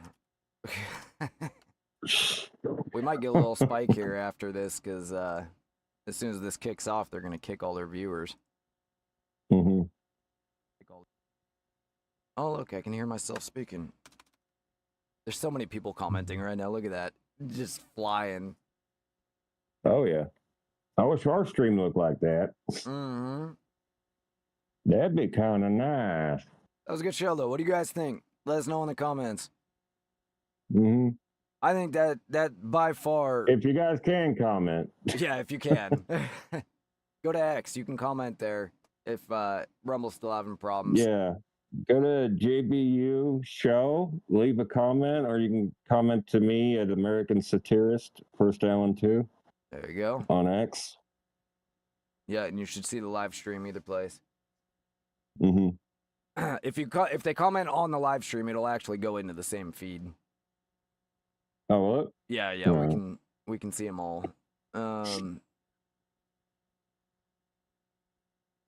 Well, I suppose it would help if I switched it back to all. Oh, yeah. Hell, fucking yeah. I don't know why I'm sideways. Oh, there we go. All right, well, regardless of who ends up winning the Super Bowl, I think that was well worth it. Like you even care. No, I could care less, That's why honestly. you should This care. is the first... You should care on account of... This is the first time the Seahawks have been in the Super Bowl that I have not watched it at all. They were in this, like, I remember when they first got to the Super Bowl when I was in, like, high school. And everyone was like, holy crap, the Seahawks, because I guess they'd sucked for so long. Yeah. You know, like, yeah, they're not well like known for it. Early 2000s. And, or mid 2000s, sorry. And then they just started getting in there a lot. Like in the 2010s, I think, right? Yeah, how many times did you guys go to the Super with Bowl? Williams, and those teams, because there was several years they got in twice, I think, and then there was several years they got close. But then that was it for a while until now, apparently. But yeah, they played the Steelers, I think. And I think the Patriots, one of them. They never... Yeah, that Patriot one, I remember that freaking throw. They're on the 1 yard line, and Russell Wilson throws an interception, dude. That was so bad, man. Run the ball! Yeah, I remember that. And he had It was one of Lynch those... there. Yeah, who was an annoying character most of the time. But Marshawn Lynch, there we go. Yeah, it was one of those very unique, he was a hell of a special football names player, but that only he comes was a from weird dude. special people in America. I liked Marshawn Lynch. He was all right. He was never, he never did any of the woke stuff. He refused to talk, and they hated him for that. That was Marshawn, right? Well, if you're talking about when he threw that tantrum at the press conference, then I guess, but Lynch refused to speak to. It was one of them on that same Seahawks team, like that same, couple years. I'm pretty sure it was Lynch. Yeah, it was Marshawn Lynch. Yeah, it might have been after that conference, and he just flat out refused to talk to him ever again. Yeah. And they hated him for yeah, that. because The he media just did. sat there. They said he mandated him to sit at the press conference in front of the cameras, and he just didn't say anything. He sat there for like 15 minutes not talking. That was funny. Yep. Yeah, because his contract required it, but... Mm-hmm. I heard one don't guy, blame him, it was so funny, a couple weeks ago, or no, it was like in the beginning of the season, he said NFL players, because they're mostly black, he said NFL players are like slaves on the plantation. And this guy, for playing a game, for playing a football game. For millions of dollars. Well, no, specifically, he gets like $1.8 million a game. Jesus. And he said it's like let's be being realistic. on a plantation. After taxes, that's only like $900,000 per game. Dude, how do I get on that plantation? I know, right? That's what I want to know. That's the plantation Please I want to put me live on that plantation. Actually, don't. Yes, sir. No, sir. Whatever I'm way you too small, say. dude. I would die Give me on that a professional 1.5 football million. field. Insane, dude. I'm 5'11", 160 pounds. I would die on a professional football field in 10 seconds. That's when the ideology doesn't like match the circumstance. Like when you're learning an ideology and it doesn't map onto reality. Yeah. I was thinking about this. Like, the things that stick with you in life, like a story or a statement of some certain kind. things The that ones that just... stick with you. Let me just get my damn sentence out, bro. You don't have to. All right. Like the things that stick with you are the ones that you see over and over again. You see them play out in your own life, and you see them play out in other people's lives. And over time, they become true. You might not even recognize them as true, but true becomes what you see all the time. And that's why the liberal ideology is so insidious, because they're telling you that it's what you see. They made racism the worst thing in the world. And you went, yeah, I don't like racism. Western liberal ideology, individualism, doesn't like racism because we like to judge people on an individual basis. Right. And then they expanded the definition of what that means, and they go, well, most people don't identify as racist, right? So saying racism is bad, or we got that implanted.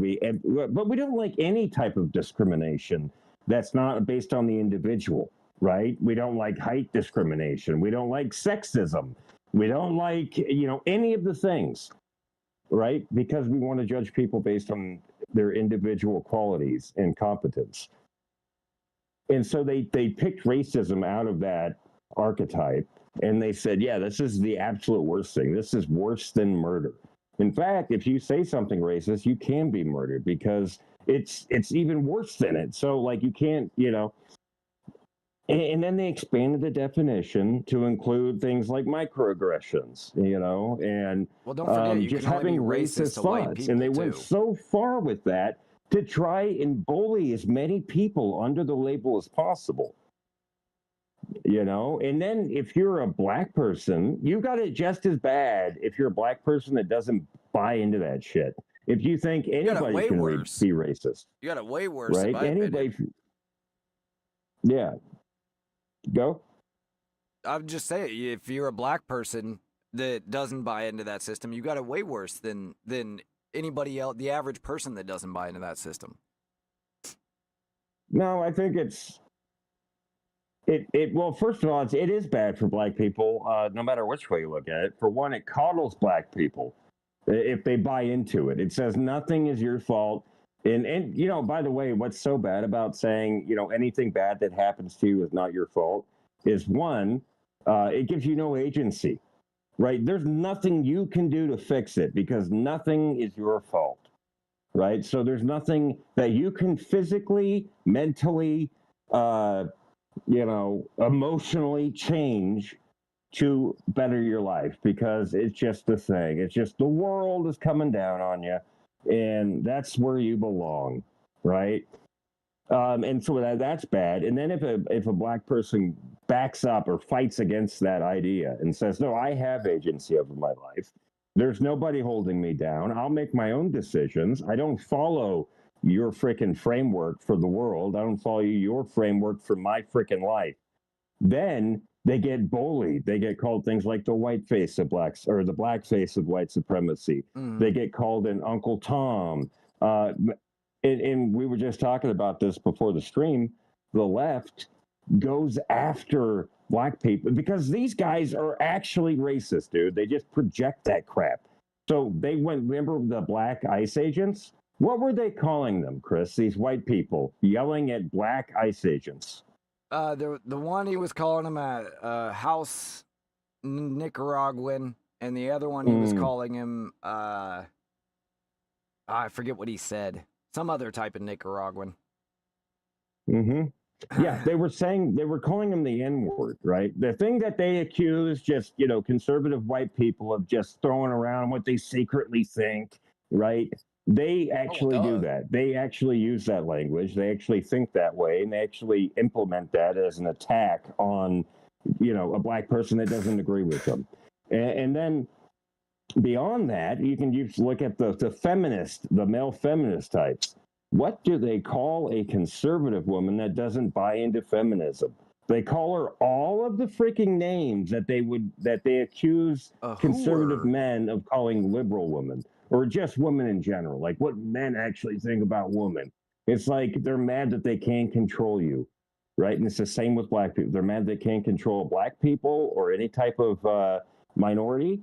And so they use the racist terms, they batter them down, and then they're mad that they can't control women, right? You have to be out there working. You can't want to have a family. You can't want to be a housewife, you know? And in fact, it's so freaking bad. You remember Aubrey Plaza? Aubrey Plaza, not offhand, no. She was in Parks and Rec. She's an actor, but she does comedic roles a lot, and she plays the sassy woman. Anyway, her husband died, right? And she's like grieving about her husband passing away. And you go to the comments on like one video. She just did an interview recently, and all of the comments were just how, you know, that's because you're a dependent woman. You're dependent. You were being controlled by that man. You shouldn't be upset. And then just comments like, no woman should be upset when her husband dies.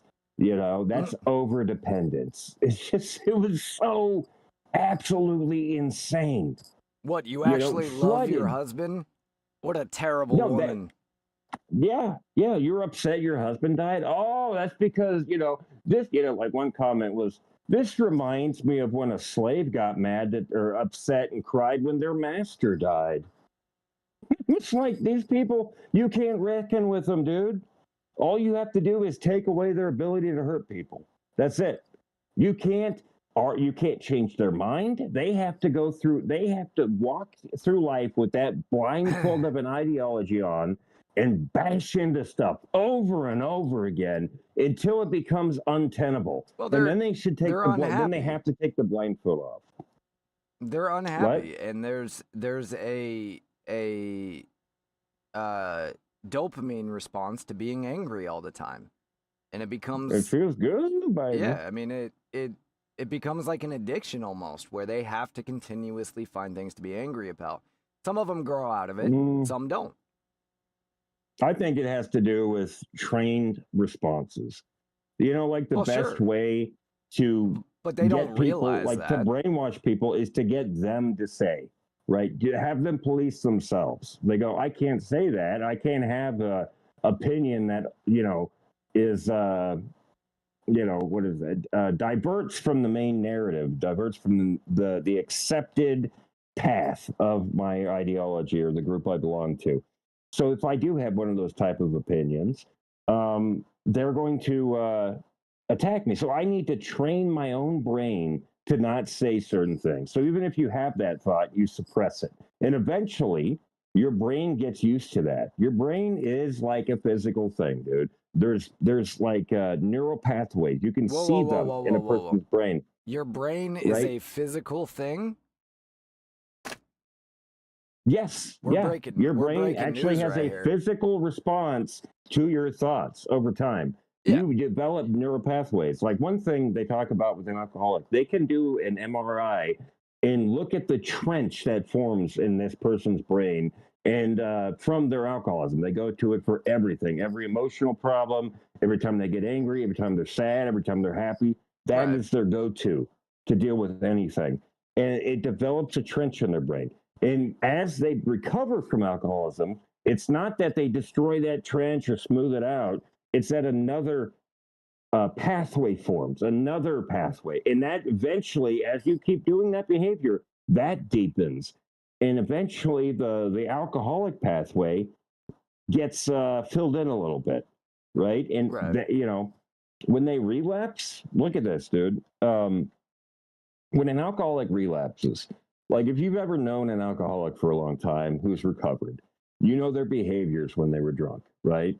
And if they, like I knew a guy who was sober for 5 years, and when he relapsed, he did the exact same crap he did when he was used to drink. And it was because that pathway was already formed, blasted music, got obnoxious to people, built a fire in the woods, like just all the things he did, but it was the perfect pathway because it was already there, So we do have a physical response to our thoughts, which is important. And that means we can make new pathways in our own brain by changing our behaviors. Right. And so you train people to repress those words, repress those thinking. That trench gets deeper and deeper until they automatically start thinking that way. And their independent thinking begins to smooth out.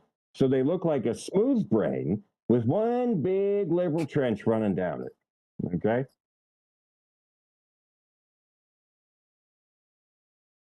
Yeah. And that's all I got to say about that for the time being. I got plenty more later. You want to finish this HBCU video?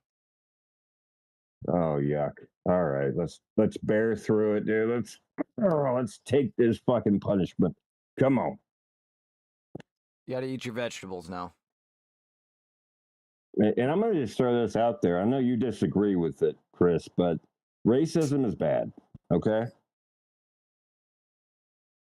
It depends on if you mean racism, the actual definition, or leftist definition of racism. Because the leftist definition of racism, you're right, I don't agree with that.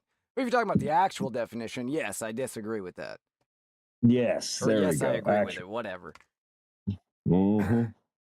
All black students should enter into their spaces. I've seen a couple white students walking by, a couple Asian students walking by. Would you guys feel a type of way if more of those students started getting admitted, where you guys eventually became not majority black? I think it would defeat specifically the purpose of our school, because it was built specifically for Native American and black students. Yeah. HBCU is historically black. It's not like it still has to be black. If they want to come here, you feel what I'm saying? They can come. Like, it's not that big of a deal. While it's nice to have it culturally diverse, I would like to see that more from a marginalized community. So like bringing in more people of color if we are to open that up. Like, but what if does it's that not, then do?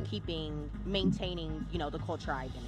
The culture isn't having more black kids, just having black kids here in general. And of course, that's except Asians, because if it was by merit, it would be all Asian. More free here to express yourself, to be yourself? Oh, 100%. Talking to like some of my classmates, I can have open discussions about it with anybody that I want to, and like nobody's gonna like pop off. Did you consider if you went Does going to an HBCU to a completely diverse, an actually diverse school, that you might still be able to do that? Did you grow up in an environment where it's something about the black world? people too? Well, for me, I grew up on the south side of Chicago, so I really only see black people. Since I'm like from from the north. I also was in Catholic school all of my life and didn't really have that many black people, so I was kind of like code switching. So I've heard of that term before. What does code switch? Changing your personality, the way you talk, the way you dress, to like appeal to like a certain audience. So by this point, so now we'll see by the end of the video. That's hilarious to me.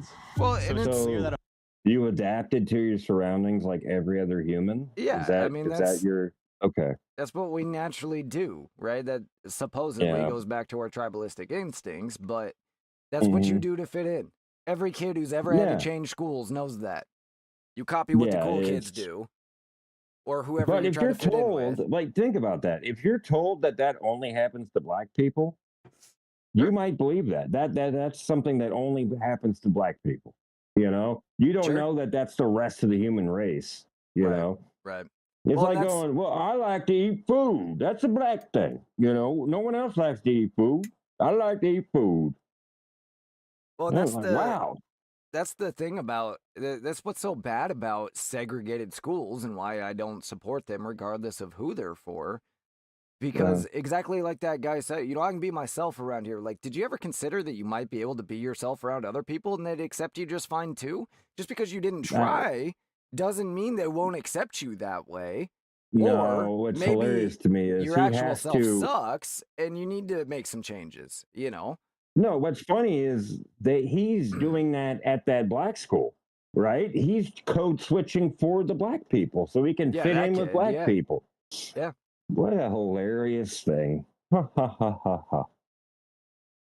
Opinions vary, but it remains unclear on whether the concept of belonging should be inclusive to individuals within the same color or open to everyone. But perhaps the answer could be found I just don't in another understand people's campus desire in the same city. to separate by color. Like, New Orleans is one of the few major cities with a I've majority never black considered how much I population. like So someone it's based no on their surprise color. that Xavier is also majority black. But is that the case in the university down the street? Tulane University is what some refer to as a PWI or primarily white institution and has a clear majority white student body with 61% compared to 9% black people. And not only that, the endowment at Tulane University is nearly so roughly about the U.S. population. Yeah, well, it's so predominantly white. And is there like a PB, peanut butter, right? Is that a thing?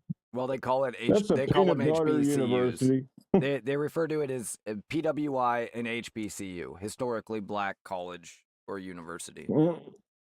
Predominantly white versus historically black. Yeah. They try to make it historically, give it some, sense of what's authority, you know?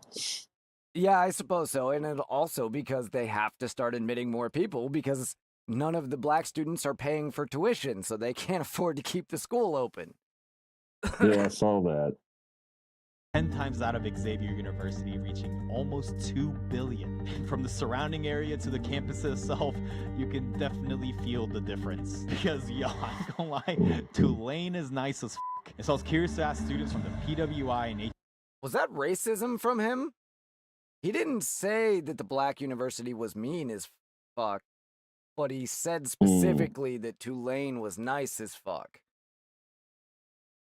That sounded like a little bit of racism. Compare their experiences. Did you ever consider like an HBCU during your application process or anything like that? No, not really. The funding's not as good. Quality of education isn't there. Tulane had more resources and it just seemed like a better opportunity at the time. I didn't want like my parents to have to worry about paying for like tuition. And not a lot of HBCUs like offer money. Did you always want to go to an HBCU? Oh yeah, 100%. It was always HBCU or nothing. Because I was around predominantly white people most of my life, and so I really want to come and find people like me. And I also want to learn more about just like being African American, because there's a lot of things I didn't know. So I learn how to be African American. Definitely wanted to go to an HBCU. Why don't you just be your fucking self? Holy shit, that's the concept. I find value within Or being focus surrounded on by the people second who look half like of that. me and uplifting the community from the inside out. Our department is completely black. All of our professors are black. When you have a black professor, they know what opportunities you're missing out on because of your skin color, so they know what to hand to you and what rooms to put you in. What do you think is the biggest hindrance to opportunities, race or income?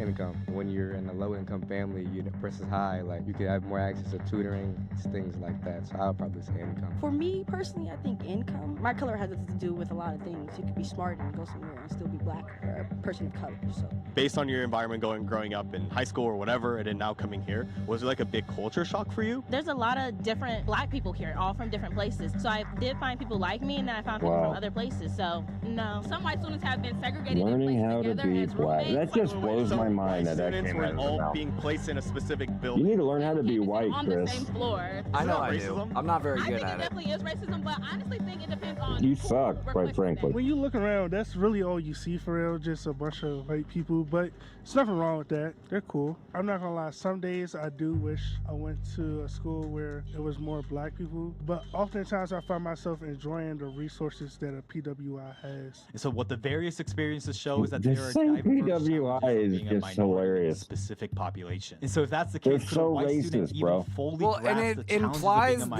minority? these schools are white in the same way that the HBCU is black. The HBCU is like 99% black, whereas the PWI Tulane that they showed was 61% white. So it's almost 50-50 white and other races. Like, and the fact is, this is a predominantly white country. It's just going to be that way. Like, at least for now, obviously things change Get over over time. it. But Oh man, just listen to you hating on. I know I'm such a hating on horrible black racist. people, dude. What the heck? But they don't worry, they got their one white token girl. Yeah, that was pretty cool. And she said they can't be racist. That was pretty fun. So if they treat her like crap and they call her names and all that stuff based on her white skin color, she goes, well, they can't be racist, so something else has got to be going on.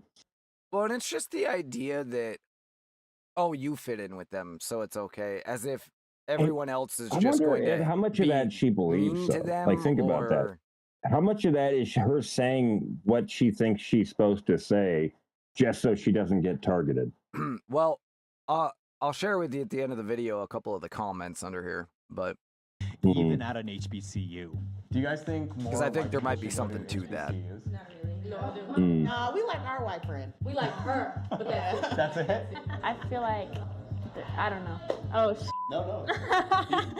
I don't think that more The sleeve of tattoos is other options. They pay for my school. Like that's why I came here, really, because they pay for my school. But like, if there was like another like PWI, I probably would have went to she's there. 18 and she has HBCUs a should tattoo sleeve. prioritize embracing their identity, or do you think gotta they should spend that embrace like greater diversity? tuition money in on their something. institutions? I think their identity, honestly. HBCUs were made to be like a safe space for black people, and I know, I know, I'm like in their safe space. Are you less proud to be white after going to an HBCU, or has it made you more proud of who you are?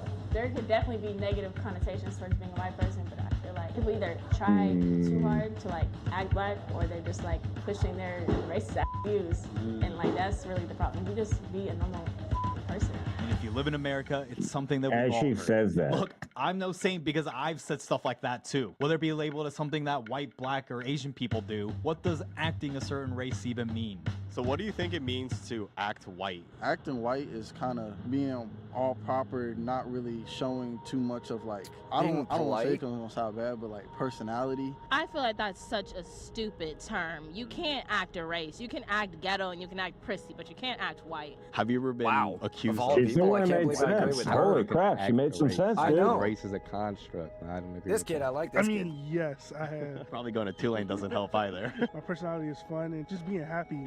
That's not white or black, but you know, it could be seen as something because you get along with them. And so if one can be accused for acting like a race, what does this say about how we view each other? Because while racism persists and discussing race is important, is it still productive or Is it progressive really? to I don't think it consistently is. view everything? That's to why they do made it with race important. today? And I could already see the comments of you're literally an Asian making a video on the topic of race. But again, consider this. What will How you dare do an when Asian? wokes and racists are saying the same thing now?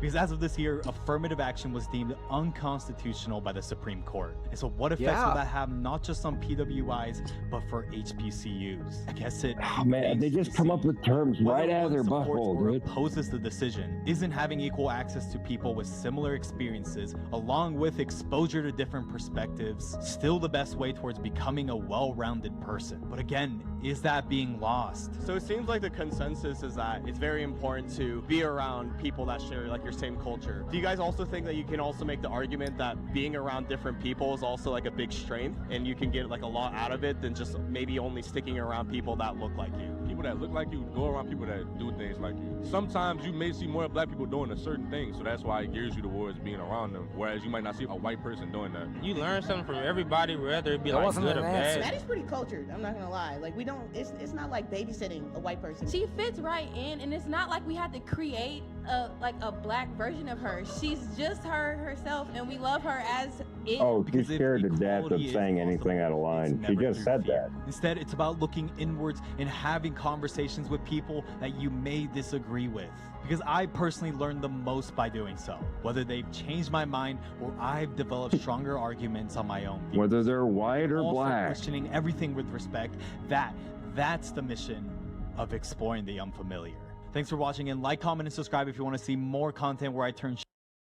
According to the comments, of which there are only a few to be fair, at least where I'm watching this, that is a poor representation of HBCUs, and that white or Asian or just other minorities at an HBCU are like bullied into submission basically constantly. Mm-hmm. Well, if you just imagine the structure of teaching now take that's that there. When they cover, they have black studies. What did that one person say? They're a black studies major. And if you know anything about at least, I'll put it this way, at least the stuff that's available online, you know, like the lectures and stuff that you can look up on YouTube about like what a black studies is. It literally is hating white people. And like, the one I saw was at rewriting history Black Studies at Princeton, I believe it was, and it said whiteness needs to be eradicated from the American consciousness. That's on a billboard, and you're a white person walking in there and sitting down, and you go, I don't feel targeted. It's all that, it's all the same kind of like underlying Marxist stuff that we have always, I mean, that's what we talk about primarily on this show, is what leftists believe. That is the most active attack arm of their movement. That is taken over, yeah. Like what black culture is, according to them, is this underlying Marxist, anti-capitalist, anti-American, anti-West period, and rewriting history. And this is the same thing we see all the time with the post, you know, oh, this black person invented this, and you never hear about it. And then you look into it and you realize, you know, they had a part in inventing it or whatever, but it wasn't it wasn't a black invention, and it doesn't matter. Well, I care if it was an American. Like, I've never once checked. That somebody went through and made a video. This was like a couple days ago. I mean, I think it's a repeat from like last year, but there was like you just see those compilation videos made by AI, inventions of black people, and then it has like a crappy animation of a black person, you know, doing something. Yeah. And let me see if they had a guy went through and debunked every single one. And like my favorite one was that there was a black person invented the mailbox. The mailbox. I feel like I and saw there one was a black person that invented a type of mailbox that nobody ever used. Right? That's like when your uncle invents one something, of those things. That's like and you have mousetraps. one in your house. We're talking, I'll reach you. Go ahead. No, that's good. What were you saying? I said that's like mousetraps, like toasters. Oh. There's lots of people that have invented lots of them, most of which never get used, as you said. Mm-hmm. Yeah, like when you have an uncle who's an inventor, and you have one of his inventions in your house. No. And you're like, yeah. One of his genius inventions, yeah. Mm-hmm. I was trying to find one. There was one that I had specifically seen earlier today that I was going to pull up where they were claiming, and they posted this picture of this, very black woman and claimed that it was the inventor of central heating. Turns out the woman who invented it was partially African American, but she looked white. It was a white-looking woman. Not that that matters at all, but they were clearly misrepresenting who she was as a completely different person. And what she did was she had patented the use of natural gas in central heating, not the the entire system. There was each piece came from all different parts. And again, like, was it an American? Cool. I don't give a shit what race they were. And this whole attempt to just rewrite all of the history is it's just part of the exact same thing that you've been talking about this whole time, undermining everything that we believe or that we think. Yeah, they destroyed cohesion in America intentionally. And that was started under Obama.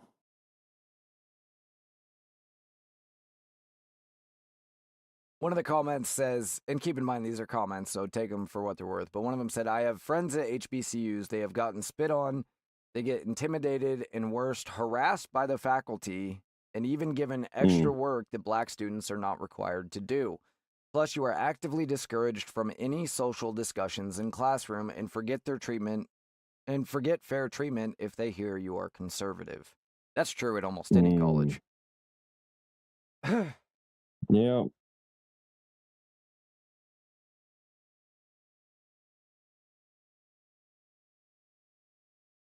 That's the only one I see that's worth reading.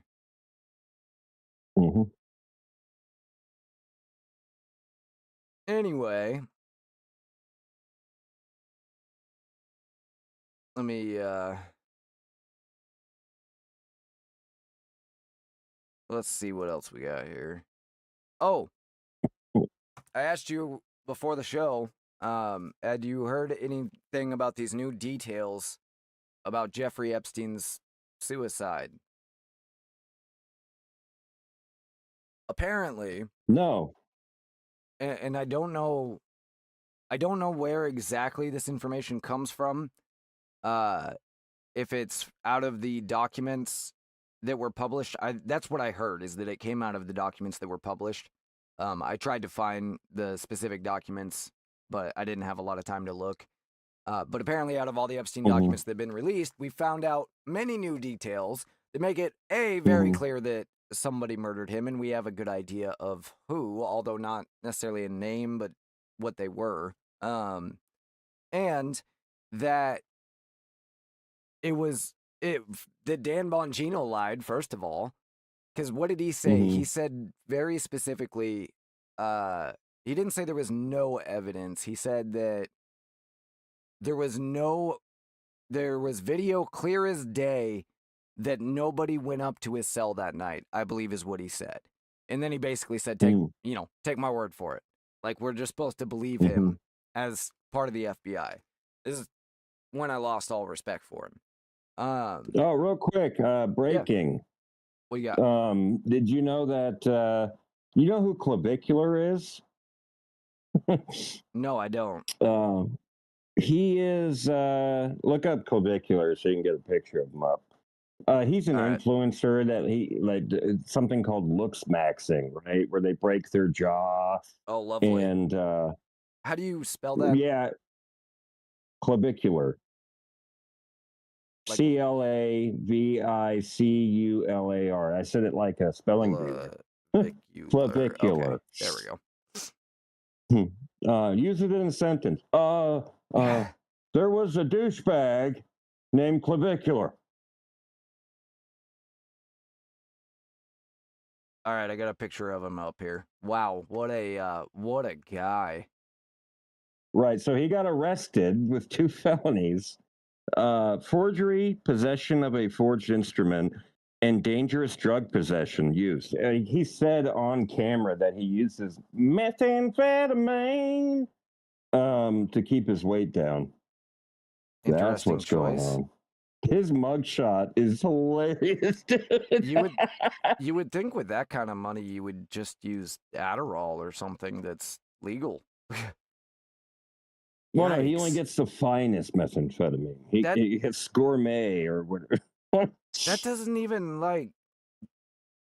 I pulled up a picture of him with his shirt off, and like some of it looks okay, but the rest of it just looks very unhealthy. Yeah, well, you told me to look him up, so. Yeah, I was trying to find someone that you. I was gonna make a gay joke, but I lost it because I was trying to take a picture and send it to. Yikes! There's just something not. It's like he puts all his attention in his arms and his pecs, but put nothing into his core, soul, or that. Yeah, he's like a symptom of the insanity of the red pill movement. Apparently, yeah. Yeah. So he fancies himself a conservative, huh? What makes you say that? Well, you just said he's a symptom of the red pill movement. Red pillars aren't conservative, first of all. That's okay. What are they? There, I sent you his arrest photo. They are what you would call a grifter, right? They are grifting. They're trying to get attention any means necessary, and they're trying to get money with that attention. Gotcha. So they often target like young men, and a lot of men don't have fathers nowadays. So they fill that father figure role, and hey, this is how to be masculine, and that's why you should be a daddy to your kids. Otherwise, your kid is going to be like this loser that I just sent you a picture of in the general. Yeah, I got it. It's up on screen. That doesn't even look like the same guy that I was just looking at. It is, but it doesn't even look like him. Dude, he's taking a mugshot and he's acting like it's a photo shoot. The guy is retarded. I mean, whatever gets him off, I guess. See, that's that libertarian crap, dude. You need to trash can that crap. Your whole libertarian, nonsense, dude. They love you. Leftists love you, dude. They love everyone like you. That's all right. I love them too. No, you don't. No, it's the whole idea that you do whatever you want and I'll just be over here and everyone will just stay. The non-aggression principle. We just have the non-aggression principle. And then the left goes, I love this crap. Yes, you keep doing your crap. And right now we're going to pass laws to take your kids away. We're going to mandate a gay pride parade right through your living room. We got we passed a law that says that if we want to put a gay pride parade, we're just going to have two men going at it right in your living room. And you can leave if you want, but we've taken over your house. You keep saying that, but the two principles are separate. You can allow people to do whatever they want to do in their own privacy and not be in favor of allowing them to do whatever they want in public and not support it either. Just because then those bills get passed because libertarians are like, oh, we don't want to take. No, you just do whatever you want. Yeah, but you don't have to allow that to happen. And just so because they're like, hey, libertarians, the separation of church and state, we're going to make it so you can't talk about Christ in schools. And the libertarian goes, I guess that's fair. And then they have like in schools, like now in Minnesota, they have Muslim teachings in school. They have Muslim, like you can't have the 10 Commandments up in a classroom, right? Because that infringes on anybody's right to freedom of religion is what they claimed. But then they have like verses from the Quran up in classrooms in Minnesota. That's insane, dude. That's what happens when I don't disagree. Your libertarianism gets to fester, That's why I'm not a libertarian. I'm a conservative. That doesn't mean I don't But you say libertarian things constantly. Hey, whatever, man. Yeah. As long as you're doing there. I don't care what somebody does in their own privacy. That does not mean that I'm going to allow. Meanwhile, they care what you do. Right now, they're caring what you do. That doesn't mean I'm going to become them. They're fixing an army up, and then the conservatives that aren't actively fighting against this, they're like just sitting there looking at the You're telling me right now that what I clouds. need to do is become them. I need to care about what they do because they care what I do. Fuck that. I'm not going to do they're that. fighting a war. You want to know what your fucking enemy's doing. They don't. You may not think you're fighting a war, but when war is declared upon you, you don't have a choice in the matter. I agree. I didn't say there wasn't a war And I'll being say it fought. again, dude. That's why they don't care about being called hypocrite. That's why they don't they don't care about what kind of name you call them, about their authenticity, their honesty, their credibility. They don't care about any of that because it's about pushing their agenda and destroying yours, right? Destroying what you believe, tearing down the institutions of your faith and the foundations of your belief, going after the founding fathers, going after the 10 Commandments, going after churches. And if you don't get active and if you don't pay attention, like, see, when you say I should do what they do, that would be like somebody declaring war on you. Like, let's say World War II, when the British started getting bombed by the Germans, or like France is a better example. When Germany invaded France, they went, well, what, should I be like them and pick up a gun and fight? That's not the Should same I thing pick up a gun? That's what it sounds like. What should I do? Well, I'll just be like Well, them. why and aren't you out shooting leftists then, Alan? Why aren't you out shooting leftists? It's not shooting leftists. Because it's not the same fucking thing, is it? Okay, so in a metaphor, right? In a metaphor, it's not the explicit thing you're talking about. It's used to describe the thing you're talking about. Right? We're It's at a way war. of taking the concept and putting it in another way. Yeah, see, now so you're it's trying easier to understand. you're now trying to shift it. No. You are. No, I said when leftists are aggressive in the law, constantly going out. So what is it that I should be doing that I'm not doing? Laws. Well, don't cut me off if you ask me a question. I'm answering the question. So if they go out and do all that stuff and you don't do anything about it and you sit there and you say, well, what, am I going to do what they do and get invested in I'm not going to go the politics? protest. Huh? I'm not going to go protest. I've been invested in politics. That never changed. Maybe we should, right? Why? Because whatever we don't do, they're doing, right? And I'm saying if you compare that, because they're in a war mindset, go look at their pages. They say, we need to destroy whiteness. Whiteness is an umbrella term to all of America, because whiteness in America, they will say, is inseparable.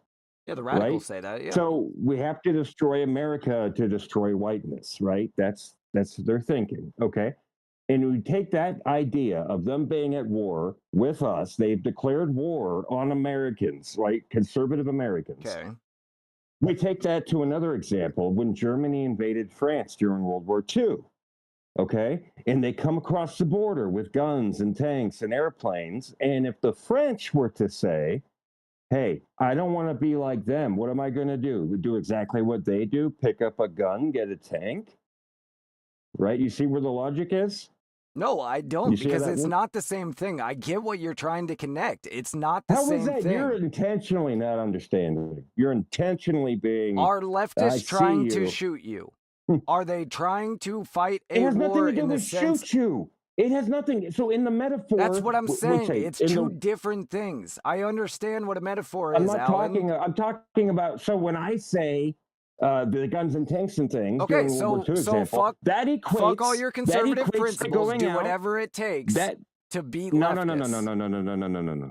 That equates to going out and protesting, going out and going to rallies, going out and petitioning, going out and making phone calls and trying to rally people to a cause. That's what they're doing. And in this example, right, we need to do something similar. Okay, because we're losing ground on that front. They've taken over the colleges. They've taken over the institutions. But I'm not going to go out and riot. I'm not going to go out and do the things that they do. Never mind. Like, we literally just lost every view. You just wouldn't listen to me, dude. I don't know why you do that. You're just being intentionally obstinate. I don't get it. I don't get it.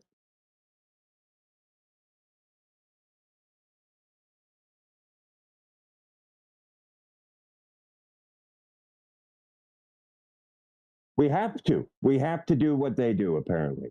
I'm not saying riot. I'm saying we need to fight fire with fire at this point. That is fire with fire. You're saying to go do things like calling your senators, right?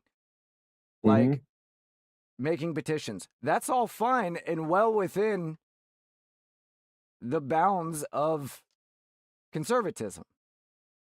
Okay. But that's not the majority of what they're doing. That's some of what they're doing, sure.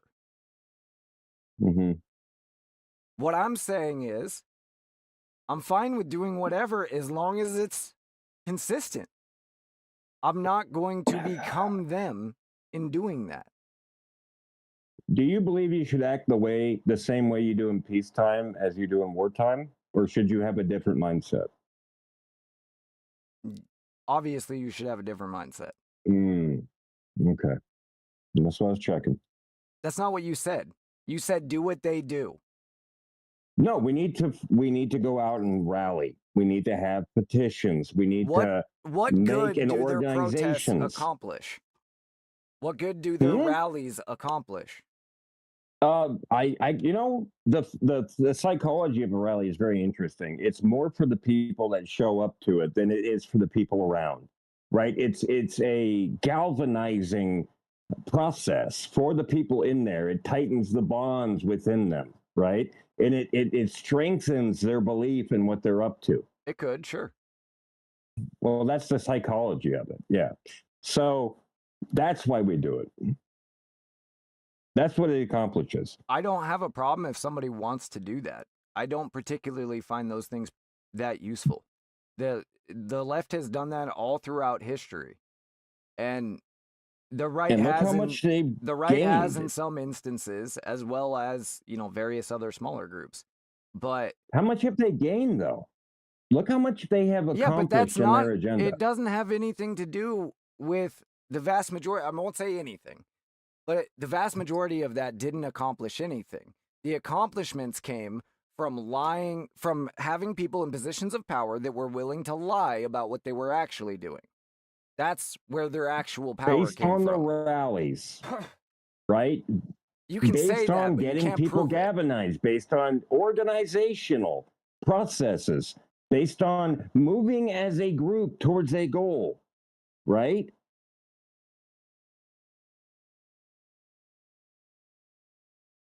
I don't know that I agree with that. Because a lot of this time, it was done by lying to their own people. Obamacare wasn't what they said it was. The only reason they had support from their own people was because they lied about what it was. That's one example. Had support from the independents, but you're talking about.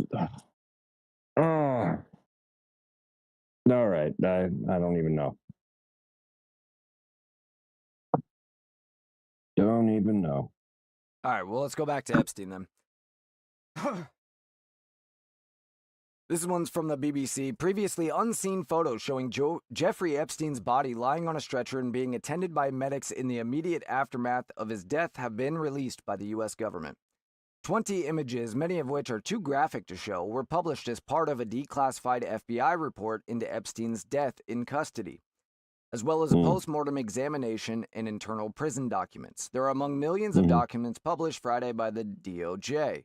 Epstein was found dead in his prison cell on the 10th of August, 2019. He had been held at the Metropolitan Correction Center in New York.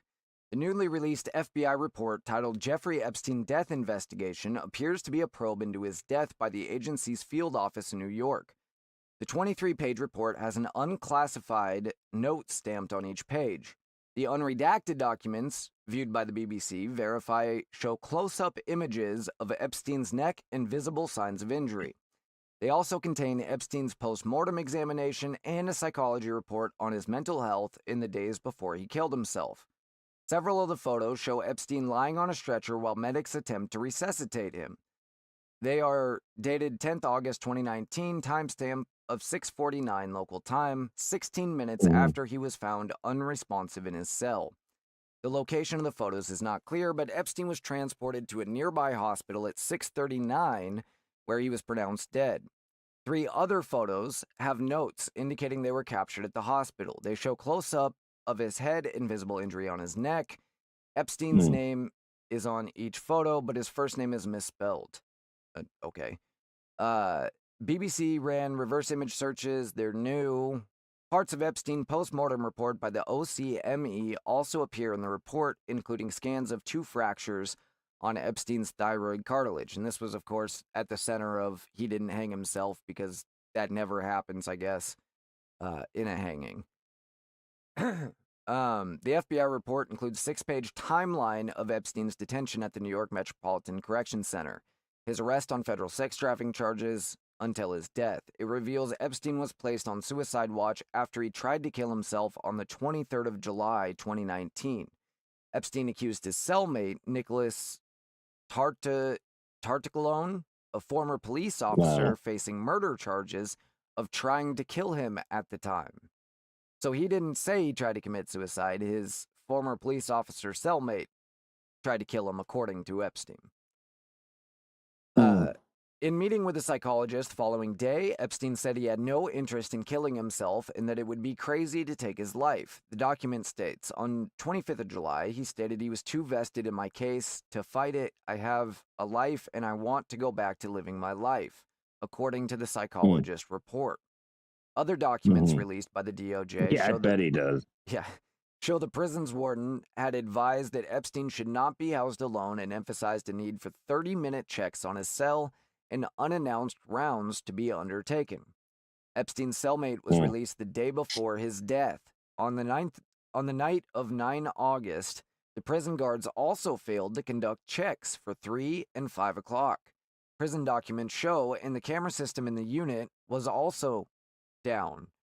His body was discovered during a morning check carried out by staff. A second redacted version of the same FBI report that is only 17 pages long has also been published. It does not include the psychologist's report of the timeline of the detention, and the images in the file are redacted. It is not clear why both redacted and unredacted versions have been included. This doesn't include a lot of the details that I heard, and I will try to find those after explaining them, but apparently some of the information that was included was that the video that we have that we know has missing minutes because of the clock that is visible in the video. There's like 60 seconds missing or something like that. Apparently that is included, and it shows a blurry figure in orange walking up the stairs towards Epstein's cell. This would imply that it was another inmate, which makes sense. If you're going to murder somebody in jail, you're generally going to hire another inmate to do it and offer them release or whatever, right? The other thing was there was reports by the 2 guards that supposedly found him and that were on watch that night. The only thing that we had ever heard about them before was that they were supposed to be on watch but fell asleep and didn't do their rounds. That was the only thing that we knew. Well, there apparently were some statements in there, including that one of them could not recall where the noose came from, because when he found Epstein, he could not recall taking a noose off his neck or finding one anywhere, which is odd. The bedsheet that they claimed was his noose, the coroner determined was not the weapon that was used to kill him, or it was not the motive, whatever it's called. It was not the means of death. There was no DNA. Yeah, there was no DNA on it. No Epstein DNA. And then what was the other one? There was one other like major thing, and I think it was about one of the officers had a specific tie to somebody in particular. I can't remember what it was. But yeah, all of those things were all new information, and if it is in fact true that there is clear as day video of somebody walking up to his cell, particularly an inmate, and this was after hours at a time when inmates were supposed to be locked in their units, At the same time, that was another detail. At the same time, there was a guard in another unit that reported a prisoner missing. So it would make sense that this guy, you know, that was the guy. So we should know his name too. I didn't hear a name, but basically it proves that Dan Bongino was lying and that the government more than knew that this was not a suicide. And I've heard almost nothing about it.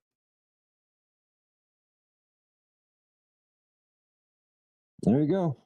But that begs the question, you know, if it isn't a suicide, who had him killed? And why? We have an update on Epstein right now. We have, this is from the American Sincerist. Try enjoying the rest of your life once you know the truth. The final twist in the endless Epstein files release saga is going to pop the melons of some of you extraterrestrial phobes. Even if you look at it in the simplest way, it's still the most complicated thing you've ever seen. The whole point of the pedo blackmail operation was getting dirt on alien diplomats. Wake up, sheeple. Beings from distant dimensions who fell to the temptations of human teens in Tampa. Enjoy June or the Super Bowl now that you know the truth. Oh, buddy. That is intense, dude. It was most of the people that were caught in the sting, and this is the reason that why all the names are blacked out. Most of the people were aliens, dude. And in fact, their names aren't even translatable to a human alphabet. Wow. Like, it's insane, dude. Wake up, sheeple. It's insane. This is getting rough, dude. I'm getting chills, dude. I'm getting chills thinking about how many aliens that Epstein was able to blackmail. And the reason why we're like, how did they get into the cell? The aliens, they're freaking that big, dude. They just walked. And then there was like 50 of them, and they were just able to string them up with and then that was it. Wow. He got hung 3 feet off the floor. He was bending at the knees. His knees had 3 inches of space. Isn't it a coincidence that aliens happen to be 3 inches tall? Like, I'm just saying. Wow. I'm just saying, dude. That is a dude. hell of a coincidence. How do you even sleep now? How do you go to bed knowing this stuff? Like, that's probably why I haven't slept in 40 years, you know? That might be it. I haven't even slept before I was born, apparently. Right? Yeah, I couldn't. I mean, did you sleep in your mom's tummy? Before. No, dude. I knew this when I was when I was still a molecule floating around as fiber that became protein, that became a sperm. That's when I knew. When you were still one of these guys right here? Never slept my life. For those wondering what I'm talking about, my little mouse pointer that? right there on his face. No, my little mouse pointer, it's a spermie. Is it really? Yeah, it's hard to see because it's so tiny. That seems like something Chris would get up to. Yeah. All right. So this is the Epstein missing for too long. This is the missing 30 seconds or 10 seconds or whatever it is. I forget exactly how long was missing, and I forgot the report of everything that I'm talking about. It came from CBS News. If you guys want to know the sources of my Epstein file story, you need to like and subscribe. Okay, and eventually, when we get up to what are we thinking? 30 subscribers. Yeah, 30. When we get up to Rumble. 30, when we get up to 30 subscribers, I'm going to start releasing the sources on my Epstein stuff. You're going to release the official reports. Oh, God. I'm going to release the names. I'm dropping names, dude. Whoa. I'm dropping names. Okay. This is going to get out there, man. Mm-hmm. Yeah, it's getting rough. Better buckle up. Mm-hmm. The official account of what happened in Jeffrey Epstein's jail the night he died. We've studied surveillance video showing a glimpse of what may be a person in orange near Epstein's cell. FBI and Justice Department logs refer to it. Authorities have insisted no one entered Epstein's cell tier at night before he died. Scott McFarlane has covered this case for many years. Scott, good morning. What are we learning? Hey, Vlad, good morning. More than six. Well, obviously, the alien would want to disguise himself like one of the prisoners in the... Because otherwise it would be obvious, right? Oh, look, there's an alien. I'm going to give you guys a little taste if you subscribe, right? I'm going to give you a little taste of what you're going to get if you subscribe. These two gentlemen right here, notice the foreheads. Put his hair on the other bald guy's head. Whoa. Same freaking head, dude. I'm just saying. Whoa. Aliens are known, and also they've infiltrated the media. They've infiltrated the newsrooms, and they're mostly reporters. Aliens come down and become mostly reporters for CBS. I can confirm they mostly become reporters. Yeah, and if you want to know what else they get up to, subscribe. I'm just going to throw that out there. Lizard, lizard, lizard, lizard. Everyone thinks lizard, think more iguana. Okay? It's really intense. Yeah. You're giving them too many details right now. I'm going to give the deets, all right? But if you want specific names... You're going to get people killed with this information. We'll leave it there. 6 years after the death of Jeffrey Epstein in a federal prison, the mystery over how he died remains very much alive. A new analysis of surveillance video by CBS News shows a partial view of what may be someone possibly headed up to Epstein's cell tier the night he died. Notorious sex offender Jeffrey Epstein was found dead in his cell in the early morning of August 10, 2019, inside this since-shuttered federal prison in Manhattan. And this was the vow of then Attorney General Bill Barr. Prison? We will get to the bottom of what happened, and there will be accountability. Epstein's death was quickly ruled a suicide, but a technical failure that left only one working camera near his cell that night has created conspiracy theories about what happened leading up to his death.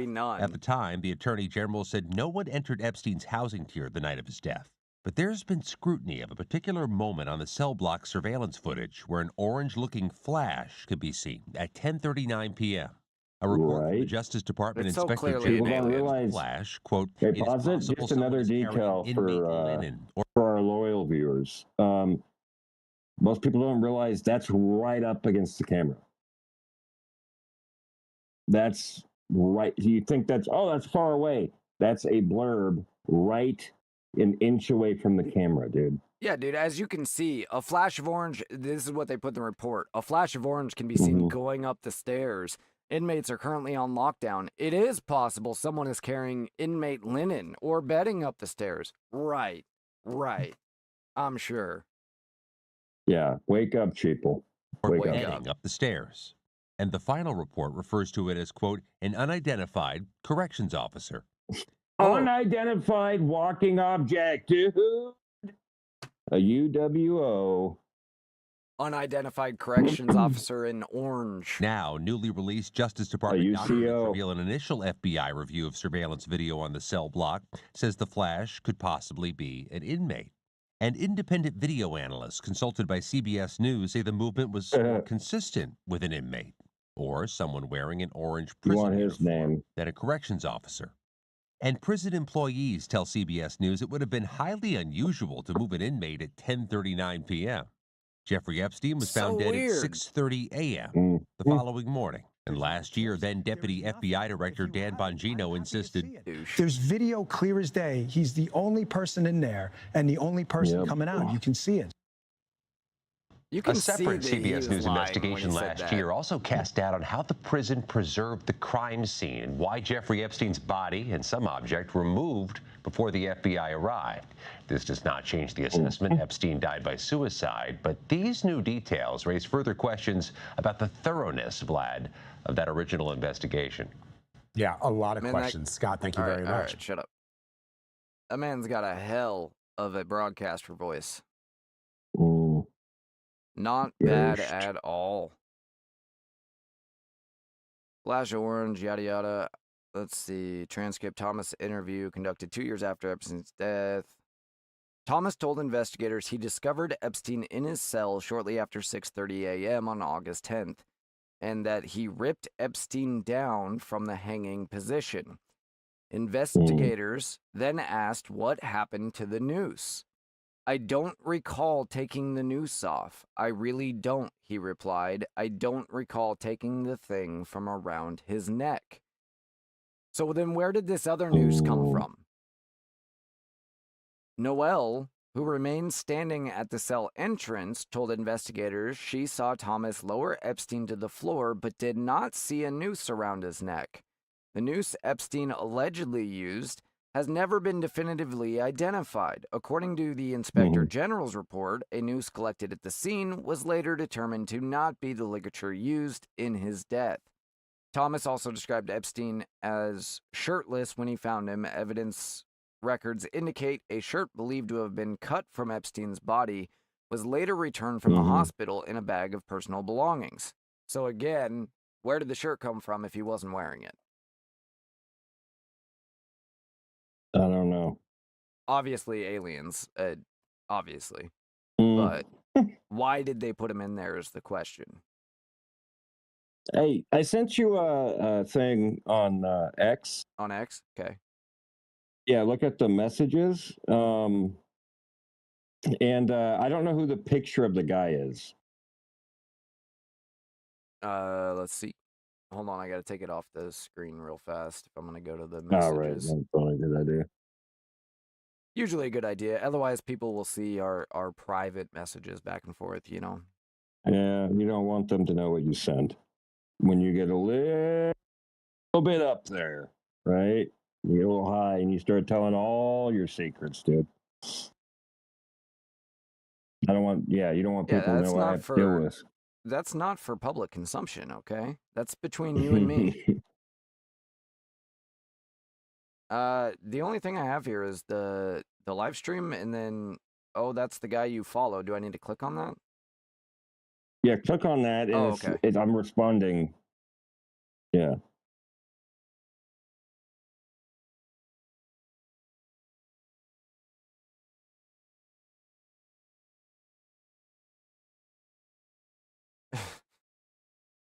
Hang on here, I'm putting it up. Who is that? Yikes. I don't know, but that is a scary face. How I wake up knowing my enemies are ontologically evil and there is no act against them which is wrong. I don't know who that is. Yeah, but that guy is the reason he's saying that he can do anything. Well, you saw him, like, he showed the picture of the ICE agent being lynched. Right? I saw that. Yeah.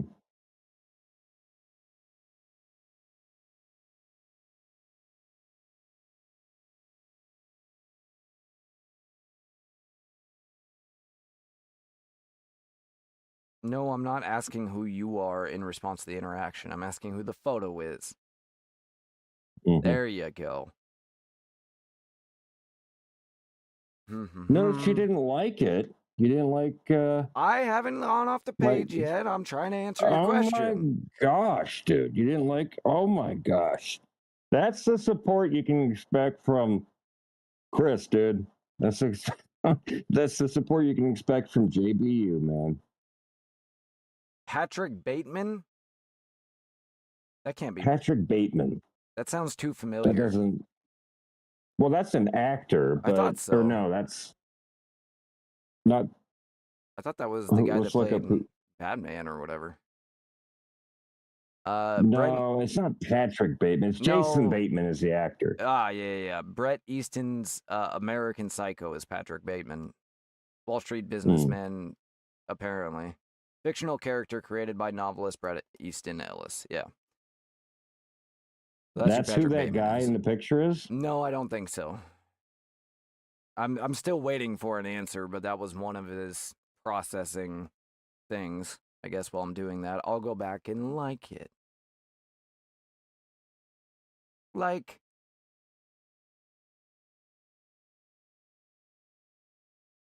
Look at that. 2 likes.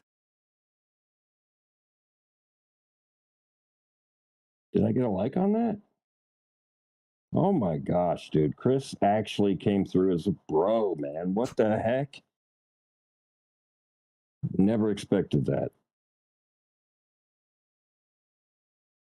All right, anytime now, Croc, it would be appreciated. 1 minute and 28 seconds he's been going. Yeah, ontologically evil in any act against my enemy. That's the way the leftist thinks, dude. John Brown? In fact, we should click on that guy's profile and just look at some of the crap he comes up with. It's pretty magical. It looks like it's John Brown. Here's a picture of John Brown. That's him. That picture looked like it was a little messed up, but that's him.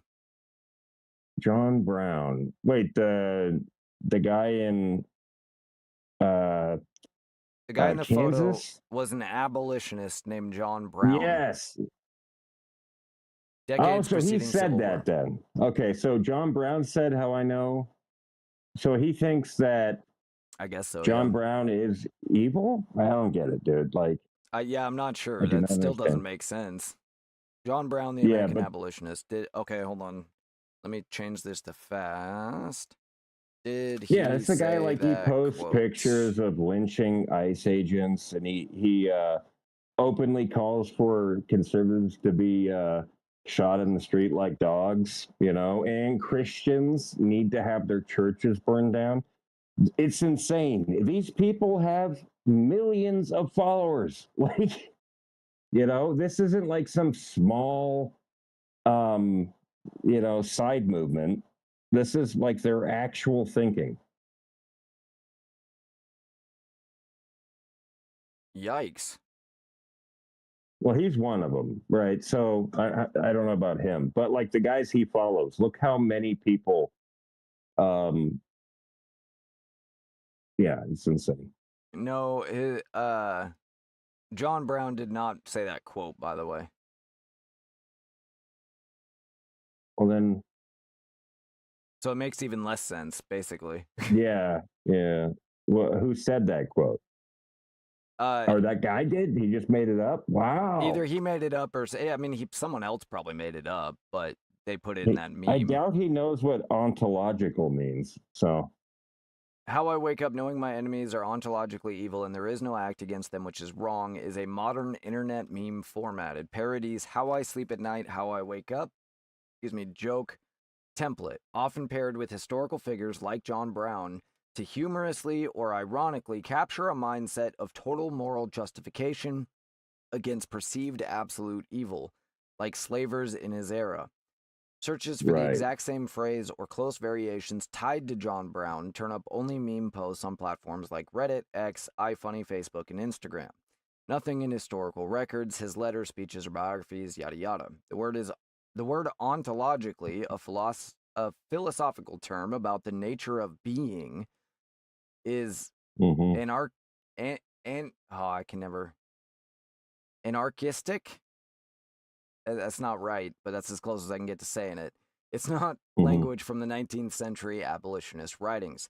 John Brown did view slavery as profound moral evil and believed violent resistance, including killing slaveholders if necessary, was justified. He expressed this in his own words, like in his 1859 jailhouse statements or final address before execution, where he framed his actions as God's work against an immoral system. But he never phrased it in this exact meme-style way with modern jargon. Yeah. But what I was saying yikes to was the first post on that dude's page. You said go to his page. I did. No, I meant the people he follows. Like, look at who these people follow. They have massive accounts. He's got 23 followers and is following 109. No, not him. Oh, well, who? Not him. I'm talking to people he reposts. Look at his page. Look at the people he reposts. Look at the crap he talks about. All right. Well, okay. That's what I was doing. Never mind. Oh, mercy. When someone disagrees with me, it's like, wow, anti-intellectualism really is on the rise. Profound. Very profound. Yeah. Free tip, any candidate who says the top 50 Epstein affiliates, starting with Trump and Musk, will be imprisoned and every last penny of their family's wealth expropriated will win greater than 40 states in 2028. Yeah, I'm sure. Let's see. This is the video. Those kids beating up on their teacher.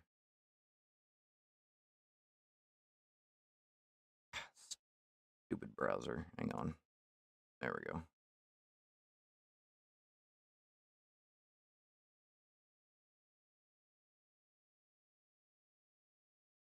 The left told, because we need to rehash this again for some effing reason, the left told Kamala her support of genocide was going to cost her the election.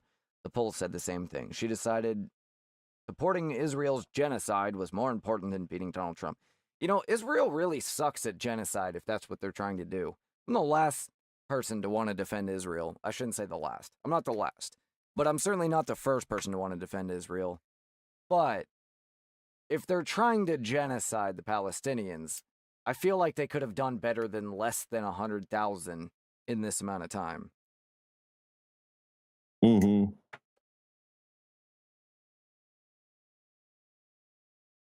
It's a new day in America. Joe Biden is not my president. Are you a Trump supporter? No, I'm from India.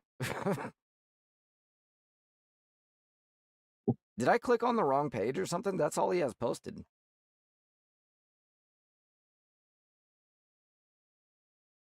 Let me go back here. No, it's the same guy. Maybe his replies?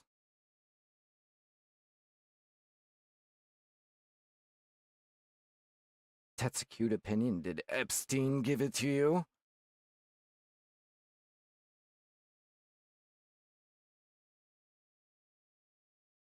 Yeah, why do they? I don't even think they know who John Brown is, you know? It's definitely one that you have to... It wouldn't surprise me that anarchists know who John Brown is. Especially no, I'm with saying, their... I think they just see the meme and they couldn't tell you who that is. They just know he was like against slavery, or they see other people using it. That's what I think is going on. But this guy seems to be hyper-focused on the pedophiles things.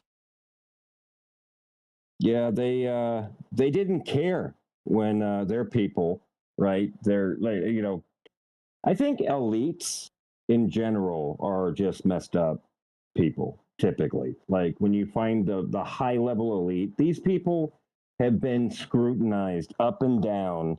Usually they're like in their 50s, right? And they've been scrutinized up and down their whole lives because they're so in the public, right? These politicians, that their brain is literally broken. You know, they just think, what is the polling thing? What is this? So when they're just broken people, and they often get into that shit, you know? Yeah, it's...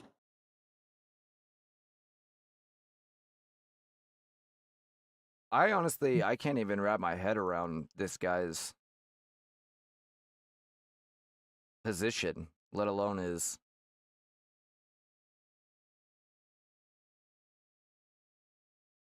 state of mind. Pizzagate was real. It was just Mar-a-Lago and Little St. James, not Comet Pizza.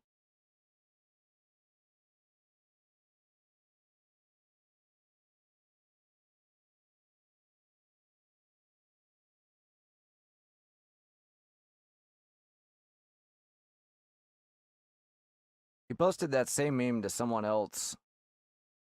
Oh, yeah. But I never mind. I'll go find the people I was looking at, because I think you're having trouble like clicking on the people he's sharing. But I was looking at some of these like massive accounts, 500,000 followers, 1.2 million something, and they post like anti-ICE stuff, and it's usually like a meme of them hanging ICE, or, you know, talking about burning churches down. Right. It's just insane. It's insane that they get away with that crap.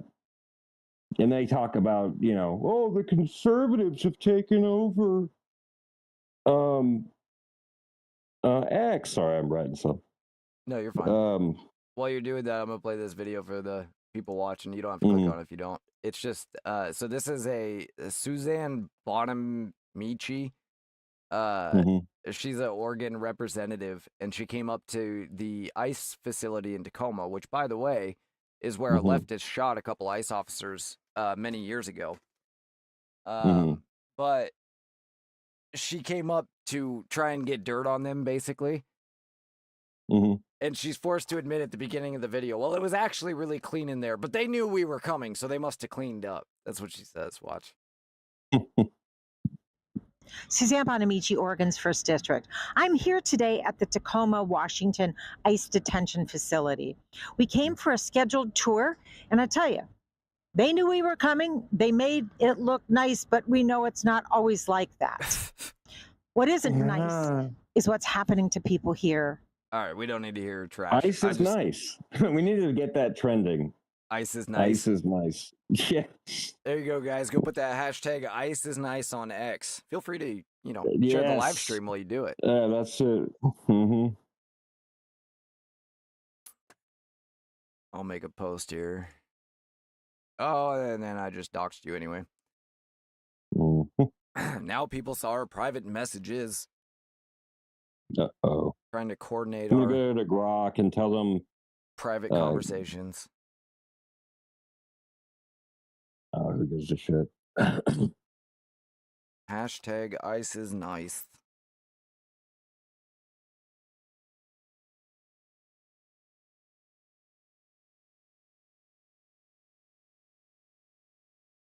This is refreshing to hear a woman I really don't want to keep telling praise you this American story. healthcare for Here once. I am again for the 3rd time going to the United States to get faster cancer care. This time because my tumor markers are starting to trend upwards. They're just outside the normal range, and time is of the essence.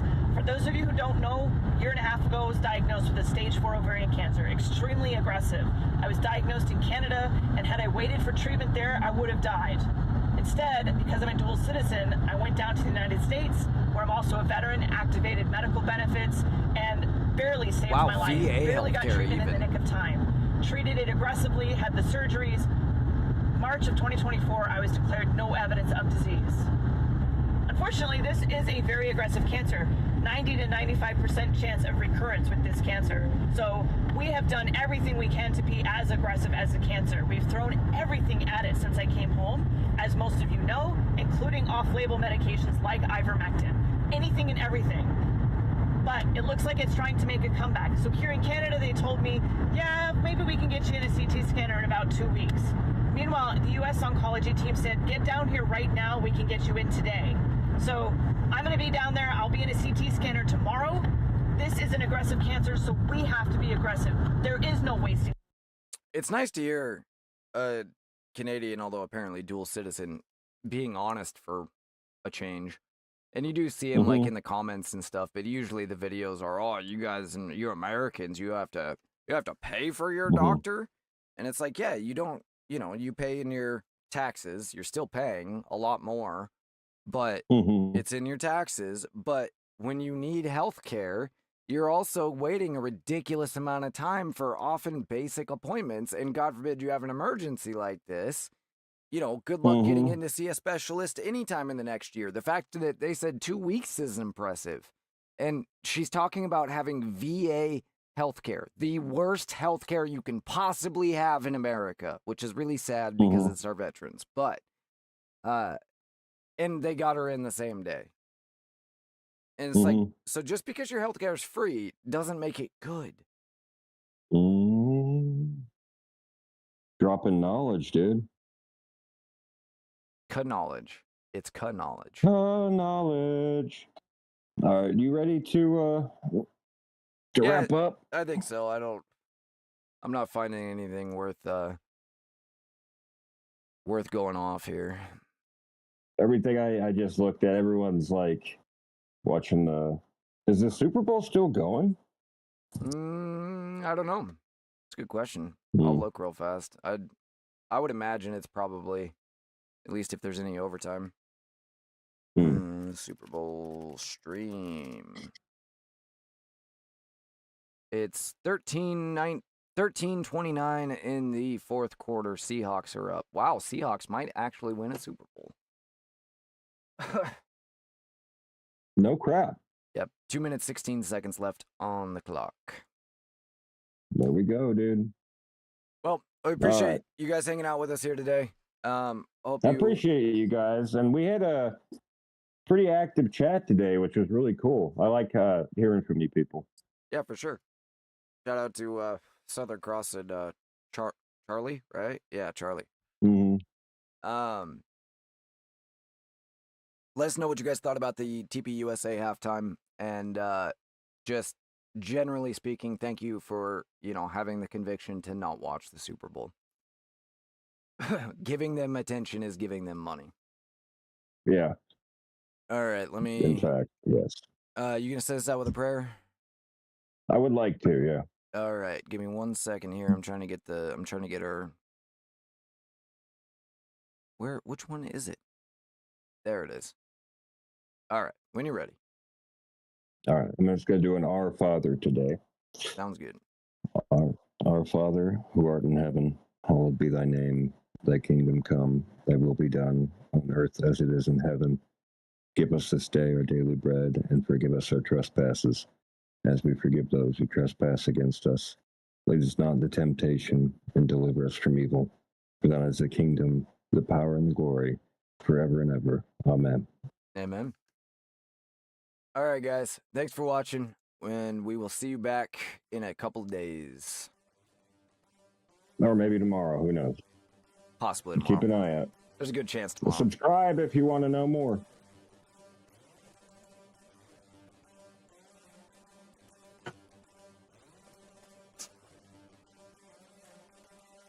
Bye. Wait, I want to be a little bit louder. Yeah. This is only between us. This is just between us. This is just between us. Perfect. Good.